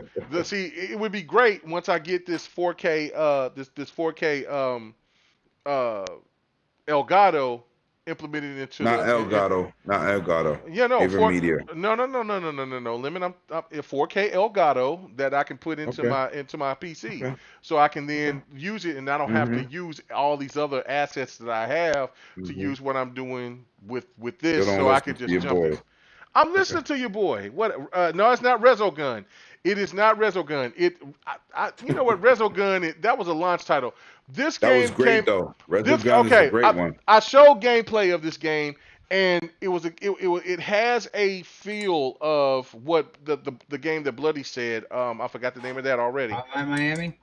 No, not Miami. The other game. That I said that was a multiplayer. Ruiner. Yeah, it reminded me of Ruiner, but it was a PlayStation only game. It was dope, and I cannot access it right now because of what I'm doing with the stream. Okay, so let's keep moving on with the topics. All right, well that was the last topic. So anybody else want to talk about this so we can get the hell out of here? We can get the hell out of here. No, and, wait. Let me say something. Hold on. No. Rex didn't say anything about this. Rex, my bad. Be polite to the guests, man. Rex. No, facts. I thought he spoke. My bad. No, he didn't speak. Rex, what is your thoughts about this as we get ready to get out of here? Okay, first I want to get my thoughts off on the Kojima thing. I think the Kojima being acquired. I'm not against it. I don't think. I'm sorry, Callie. That's it. Next Machina. That's the game right there. Next Machina. I was losing my mind trying to find that game. Machina X. Yeah. Next Machina. That's it right there. Machina X. Say it right. You're Bloody. Correct them. Well, no. Machina X. Yes. Okay. Well, play. Chris said Next Machina. Okay, but BG, did that same company make Machina Next? I think they might have. Okay. Then get a PlayStation. Get that shit. Is fire! I love that game. I love that goddamn game. Woo! Xbox, get Somebody him. get him some now. Depends. His underwear is wet. It's man, crazy. Real wet. Give Xbox, get him. Okay, all right, Rex, go ahead. Okay, but back to what I was gonna say. Now, I don't doubt that this could be true, but the thing is, there is that fact you have to play in that Kojima just recently got out of being owned by Konami, so right. It could be true, but it also can't be. And I'm seriously leaning towards that he doesn't want to be bought yet. I mean, probably if he spent longer time with Sony, could probably just sell to them outright, but I doubt it. And I'm not the biggest fan. I mean, I do like the Metal Gear games, but just Kojima's work isn't my type of isn't my type of games. Come on, Rex. Talk about it. Yo, Rex, let's talk. Let's just be real. He got fired from Konami. He got fired. Woo! So he didn't just leave. He got fired. He said his vision is different. Okay, so come on, man. So do you think, honestly, Rex, we're gonna be realistic? And I'm gonna ask you this too, BG. I'm gonna ask you this. I'm gonna ask both of my guests on GRG tonight. Give me nobody else but y'all two. I want to hear it. Do you think that Death Stranding should have got nominated for all those awards for 2019? Yes or no? Absolutely not. Woo! Rex, what do you think? Yes or no? Honestly, no. Woo! Listen to that shit. At best, well, last year wasn't the greatest year, right? And see, I'll say this. No, last year was a great year. No, they forgot a lot of titles that came out before that. No, for PlayStation, no, it was not. Go ahead. I didn't say for PlayStation. I'm talking about gaming. In general, I don't think it was. See, here's the thing. If Death Stranding were to come out most other years, it wouldn't have even been like talked about. talked about or took serious. Talk about it. That's the best decision. The best decision that game made was coming out in 2019. Late. PlayStation was smart to hold that goddamn game back. Hold on, BG. I'm gonna say something. Late because of recency bias. Yeah. Hold on. Let's talk about gaming last year. Gears 5, classic. You gave it a 9. Sekiro, classic. Yeah. Fire. Resident Evil 2 remake, classic. Played the demo. That game's scary. Fuck that game. Luigi's Mansion, classic. Zelda's Awakening, classic. Great. Yeah, we had some bangers last year. A lot of bangers people don't talk about. Hey, Anthem, how Gears 5 until don't get nominated in the Division 2. Call of Duty Modern Warfare brought the elements back. Call of Duty. Let's just be real here. Gears, Anthem, baby. What Anthem. Jump Force. Let's talk about it. They fucked up. Come on, I'm just saying, it was a good year for what the media chose to talk about. Okay, so not for what the gamers chose. Okay, so let me ask this question though. We got left again. No. We got 9 minutes left and we out of here. After party. We got there ain't no after party. 9 minutes left. No. After party the game. Okay. Facts. No. Oh yeah, after party the game. Children of Mortar. Facts. Good game. Yeah, individual. I can keep going. We're stopping it. Let me ask this question. Astral Chain. Hold on. What part are we stopping it? Damn. Let me ask this question. Bloodstain. Is 2018 was 2018 better than 2019? No. BG. So here's the thing. Right? Okay. So he said here's the thing. 2019 had a few amazing games. Okay. 2018 had a lot of really good games. So name them. It's like I got bad memory, so I can't name it. But you gonna say Spider-Man? But I know 2018 was a real good year. But you're supposed to remember that. My memory is terrible, but Spider-Man, Red Dead. That's a good cop out. Hey, my man. Spider-Man, awesome. Hey, my man went on my did on his Donald Trump. He's I don't remember that shit. I got terrible memory. Listen. I don't forget nothing. 2019 is underrated. What happened was it is underrated. Sony didn't have a great year, so that means it didn't mean nothing. Facts. To the stands. But to the gamer fans, gamer fans, I named the titles. I think even third party was kind of disappointing. I mean, I played. Oh, come on now! Third party came real though. Metro Exodus. I'm a Metro fan. I love the first. Yeah, that's another one. I hated Metro Exodus. What? I hated it. Live. You mute this mic. Live. Yo, ejecto-seat, cuz. Live. You beat that game, man. You said that was your game of the year. You hated it. Rage 2. It wasn't it. I love Rage 2 was lit. Come on, son. No, Rage wasn't better than 1. But it was a great game. It don't have to be better than 1. I haven't finished Rage 2 because Rage 1 was so much better. Rage 1 is better, but Rage 2 compared to itself, it ain't better. No. But Rage 2 compared to the rest of the market is better. I disagree. Hold on. I disagree. Okay, go ahead. Go ahead, BG. Finish that.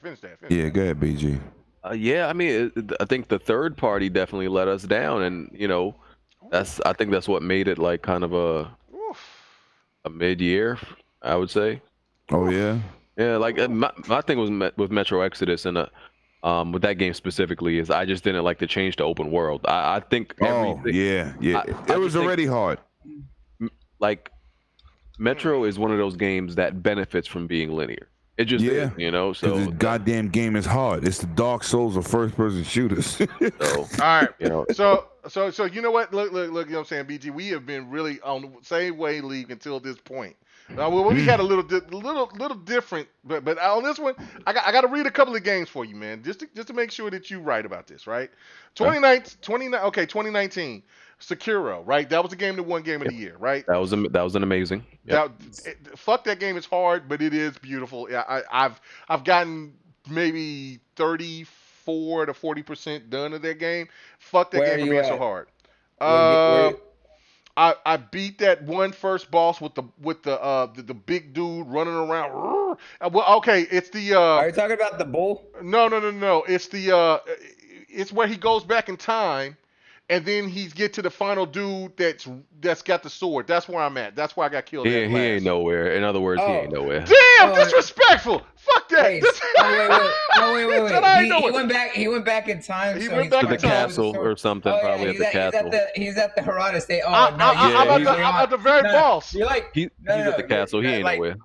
Yeah, you were like only 20% of the way. Okay, so I said 30, so I was close. Okay, I was close. But that's you still got a long way to go. Oh God. Okay, that's awful. Okay, so you got Sekiro, you got Control, you got Death Stranding.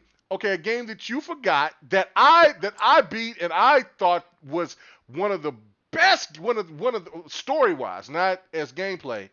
Outer Worlds. That story was absolutely fucking. I beat Outer Worlds. Outer Worlds was great. Okay, Outer Worlds. You got Resident Evil. Shout out to my boy Lemon. Amazing. You got Fire. You got Fire Emblem 3 Houses. You got. I didn't play. I don't play. I didn't see. I can't speak to that. I didn't play. You didn't play that because Fire Emblem, awesome. I've always been a. Our boy from the Nintendo family. Man, I can't think of my boy's name right now. Man, he beat my ass and he beat my ass in motherfucking Madden. So here's the thing. Well, hold on. Star Wars. Star Wars. That was good. I think because I don't have a Nintendo Switch, and I'll say I don't have a Nintendo Switch. I think Nintendo Switch had a better year than anybody last year. Oh yeah, no, that's no doubt. And I don't have a Nintendo Switch, so that's maybe that's why it's mid year. I can absolutely agree to that. Okay, yeah, okay. So and that's what I was gonna say. You got Devil May Cry. You got Borderlands. I didn't like Devil May Cry. You didn't like? You didn't like DMC? I didn't like it. DMC5? Why not? Yeah, it just I don't know what it just wasn't doing it for me. Okay. DMC5 is my favorite game. It wasn't okay. All right, you got. And I like the previous ones. I don't know why this one just wasn't doing it for me. I don't know. Okay, you have Borderlands 3. I love that. I did like Borderlands. It extended a little too long, especially when you played all the side missions. I was kind of at that point like, look, I'm ready to be done with this game. I'm ready to kill this bitch. I'm done. All right, so then you got Mortal Kombat 11, absolutely fire. Luigi's Mansion, Gears 5. Tom Clancy's The Division 2, which I fucking love. Metroid Exodus, only played a little bit of that. Live beat it. He knocked it out. Kingdom Hearts 3. Kingdom Hearts 3. I'm not into Kingdom Hearts anymore. Don't forget, you also had Yakuza 2. I don't like Yakuza. I love Yakuza. Okay. Yakuza, no sir. Okay, you got Kingdom Hearts 3. You got Astro Train, which he said he didn't play. Then you Amazing. Then you got a game that is very underrated, which should have got more nominations than North Star. A Plague's Tale. Plague's Tale. Well, Plague's Tale came out in 2018. No, it came out 2019. What are you talking about? I'm pretty sure it came out 2018. I'm looking at it right now. 2019. Plague's Tale. It came out. It came out last year. Total War, which that's more of a PC gamer fan. Days Gone. You know what? I've been playing Days Gone. It's not bad. It's not bad at all from what I've been playing. Okay, it's not bad. They got tons of glitches that breaks the game for you. Well, they fixed a lot of those glitches, but you got Mario Maker. You got Rage. You got Crash. They fixed Crackdown multiplayer, but nobody cares. Facts. Okay, all right. So you got all these other games that we talk about. Death Strand. You had Jump Force. You got Dead or Alive 6, Shenmue 3, which nobody didn't buy. I'm sorry, AJ Felton. I know. And then you got Zelda. Code Vein, Need for Speed Heat, Yoshi. Code Vein is the truth, and Need for Speed I beat Code Heat Vein. is the truth. Did you like Code Vein? Yeah. It's amazing. All right, cool. All right, so cool. So anyway, I'm not gonna go through all the list, but I'm just saying between 2019 and 2018, 2018 could have had a better list of games because of course you had God of War, you got you know what I'm saying. Look, I love Sea of Thieves. You can't tell me shit bad about Sea of Thieves. And State of Decay was dope, but I haven't gone back and played all State 10 of Decay million people in Sea of Thieves is not wrong. And the 8 million people in State of Decay. Facts. But regardless of the fact, it's still, you know what I'm saying. Death Stranding is just not that. It should have never got as many nominations as it had. I definitely agree. So anyway, game sucks monkey nuts. All right, everyone would agree. Yeah. Anyway, so We rambled enough. We're out of here. Let's go ahead and thank our guests for coming on. Let me go to you, Callie Rex. Thank you so much for coming on to the show. Hopefully that it won't be your last. Thank you. And where can everybody find you at? And if you got a fail of the week, let me know what's your fail of the week, man. What's going on? Okay, so you guys can find me at Calirex. Just the same thing as you see on my picture right here. And honestly, I've been just playing a lot of Risk of Rain. Risk of Rain 2 is just an addicting game. Which game? Love its mechanics. Risk of Rain 2. Oh, okay. Oh, Risk of Rain was pretty cool. Yeah. I've also been playing a lot of Dreams. Honestly, the most underrated game. Dreams came out already? It's not out yet. Okay. But I've had access to the beta for a while. And honestly, just the community, just what they've been making in that game is just insane and mind blowing. So I recommend anybody that is slightly interested in the game to just pick it up. Mm-hmm. But those are practically my games that I've just been playing. So. Yeah. All right, cool. Well, thank you. Everybody go out there and check out Kelly Rex's videos and his content. Like I said, this is his first podcast. He was a little nervous. I totally. We need him back. We need him back. We will definitely call you back to come on to the show for sure. Next man. week. Let's go. I mean, hey, man, this is what I tell everybody that's been a guest. Anytime that you guys want to come back onto the show, please let me know because I have no problem with having you guys come onto the show. But Kelly Rex, you're welcome anytime. Just hit me up. I'll say, look, man, come on, so people can get familiar with you, and also that you can get your feet wet, feel it. Look, I can remember when I first did my first podcast. When was it? Who was my first podcast? I jumped on a sports podcast when me, Xbox Smooth was with We Game Here. And I jumped on there and I was like, and I think we had 15 people watching, but I was scared like shit, like Lord have mercy, that people listen to me. I couldn't understand it. So, and now from starting there to here, bro, I say in another year, by the time that you jump in and do more podcasts, you'll be fresh as rain. I promise you that. So, man, thank you for coming on. Also, man, to our other guests, man, BG, man, thank you so much for coming on, man. I know it was one of those things where, man, look, man, we did the damn thing. It was cool. I know that there's, you know what I'm saying, there are certain individuals and people that have thoughts of like everybody's supposed to hate one another because of whatever affiliation that we supposed to have been with or whatever the case may be. But the one thing about it that I really respect about what you did tonight was that you came on, you talked, you did the damn thing, and it wasn't no bullshit. It was all about BG just is talking solid. about it was just all about talking about gaming. And I think that when he asked me to come on to Weapon Wheel, and I just kept it about gaming, didn't try to go left about any of that shit. I think that maybe that was the reason why maybe he came on to GRG. So I would hope that. But regardless of that, man, thank you for coming on. I hope anytime that you want to come on and just kick it with us, man, you always welcome. So, man, thank you. And where can they find you at, brother? Yeah, man, appreciate it. You know, at the end of the day, you know, I'm in gaming for my own selfish interest. So whatever entertains me, you know, that's really what I care about. So you can follow me on Twitter, Broken Games HDR, and you know, YouTube channel Broken Games HDR, and Weapon Wheel Podcast is on Sunday, 6 p.m. Not this Sunday though, because it's Super Bowl Sunday. Oh, that's right. That's Super Bowl. So go Chiefs. I cannot allow these 49ers to win a goddamn Super Bowl with my Rams in the same division. The Rams are dead. Shut up. Shut your mouth. We had a winning record. Fuck no, they had a winning record last year. Where's your You Giants know at? Where's your Giants at? Where's your team? I'm not a Giants fan. I love football, sucker. Well, okay, sucker. Who's your team? I don't have a special team in football. I just love to watch football. Oh, that's right. You played me with Green Bay, and I dusted your ass. Get out of here, sucker. Anyway, thank you, BG, for coming on. I'll go for the Chiefs just because of the fact that they beat my Texans, because my Texans actually stepped up. You don't play football, Bloody. You don't have Texans. You just live in Texas. Listen, no, whatever. No. Big shout out to dudes that bandwagon. Anyway, Bloody, where can they find I you? always represent H-Town. Don't even question my loyalty. But before we leave, BG, man, do you have a fail of the week? Like, and it could be anything. It could be politics. It could be just life. It could be gaming. It could be anything. What is your fail of the week? Something that you looked at and you was like, what the hell is going on here? Oh, does it have to be my fail? No. It could be somebody else's. Any fail.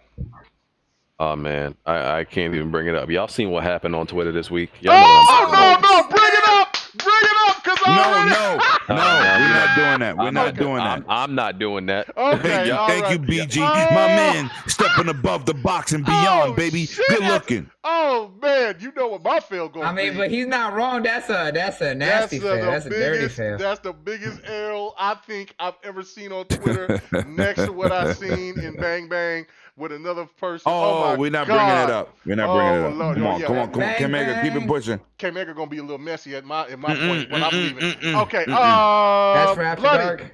Bloody, what's your Live Wire, stop it. I know, right? Bloody, where can they find you at? What's your fail of the week, man?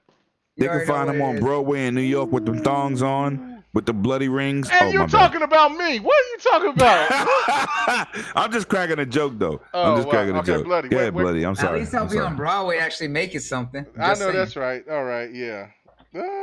6 layers here. He said that was a hell. The penis demon. Penis demon. You already, yeah.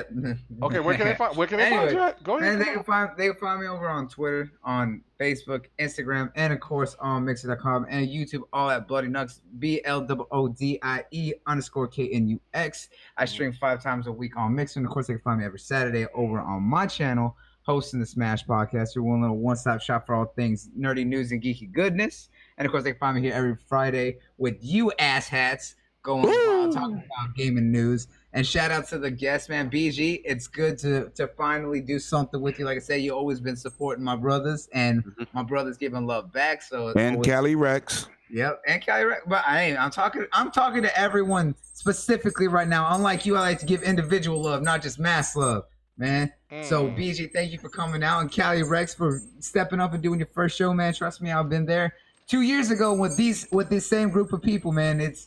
They wild, they rough, but once you get into it, man, you just cut loose and have fun. That's all it is. I was like, you're gonna be a big name one day. I was like, trust me, I know it. Yeah, so keep it working, man. Keep it working. Don't stop. Don't stop.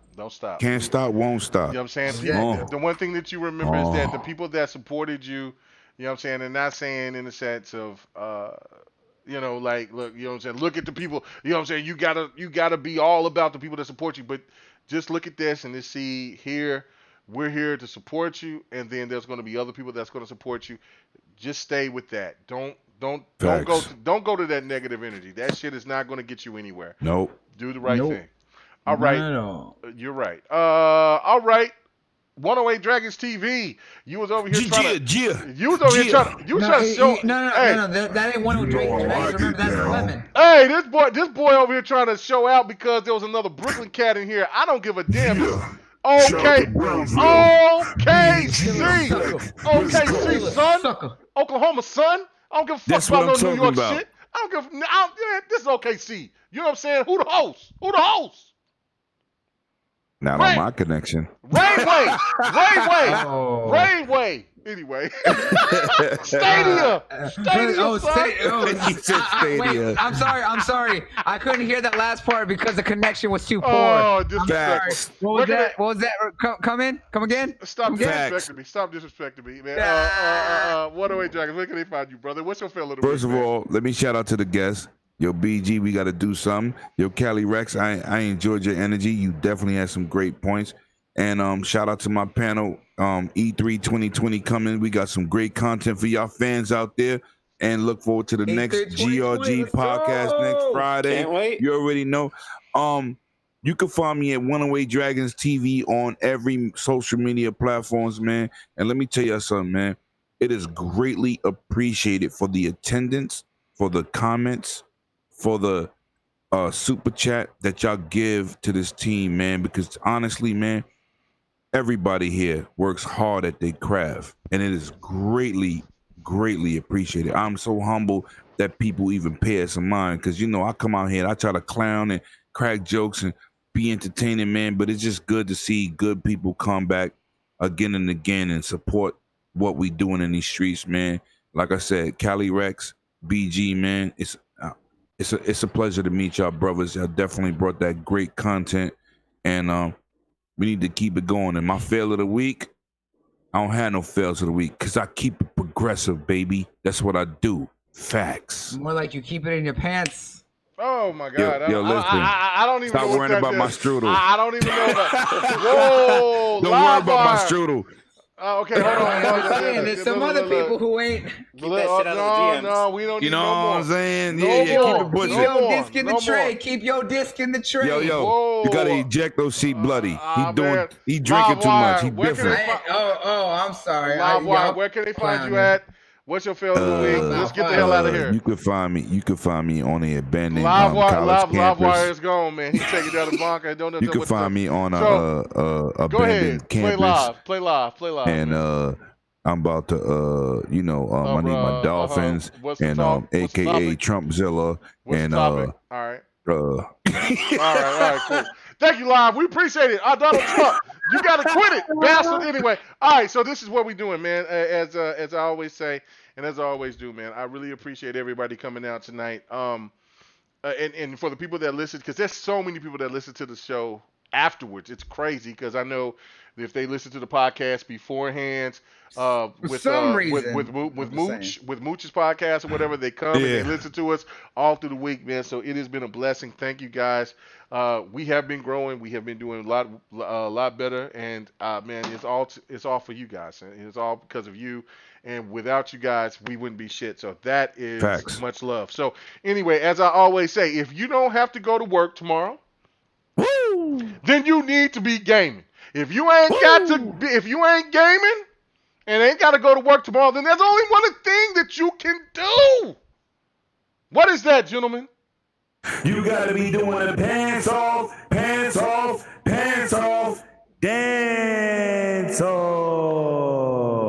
I don't know what the hell is that. I don't. You just fucked it up. You said like 10 different things. You said, look. Okay. Anyway, my fail of the week.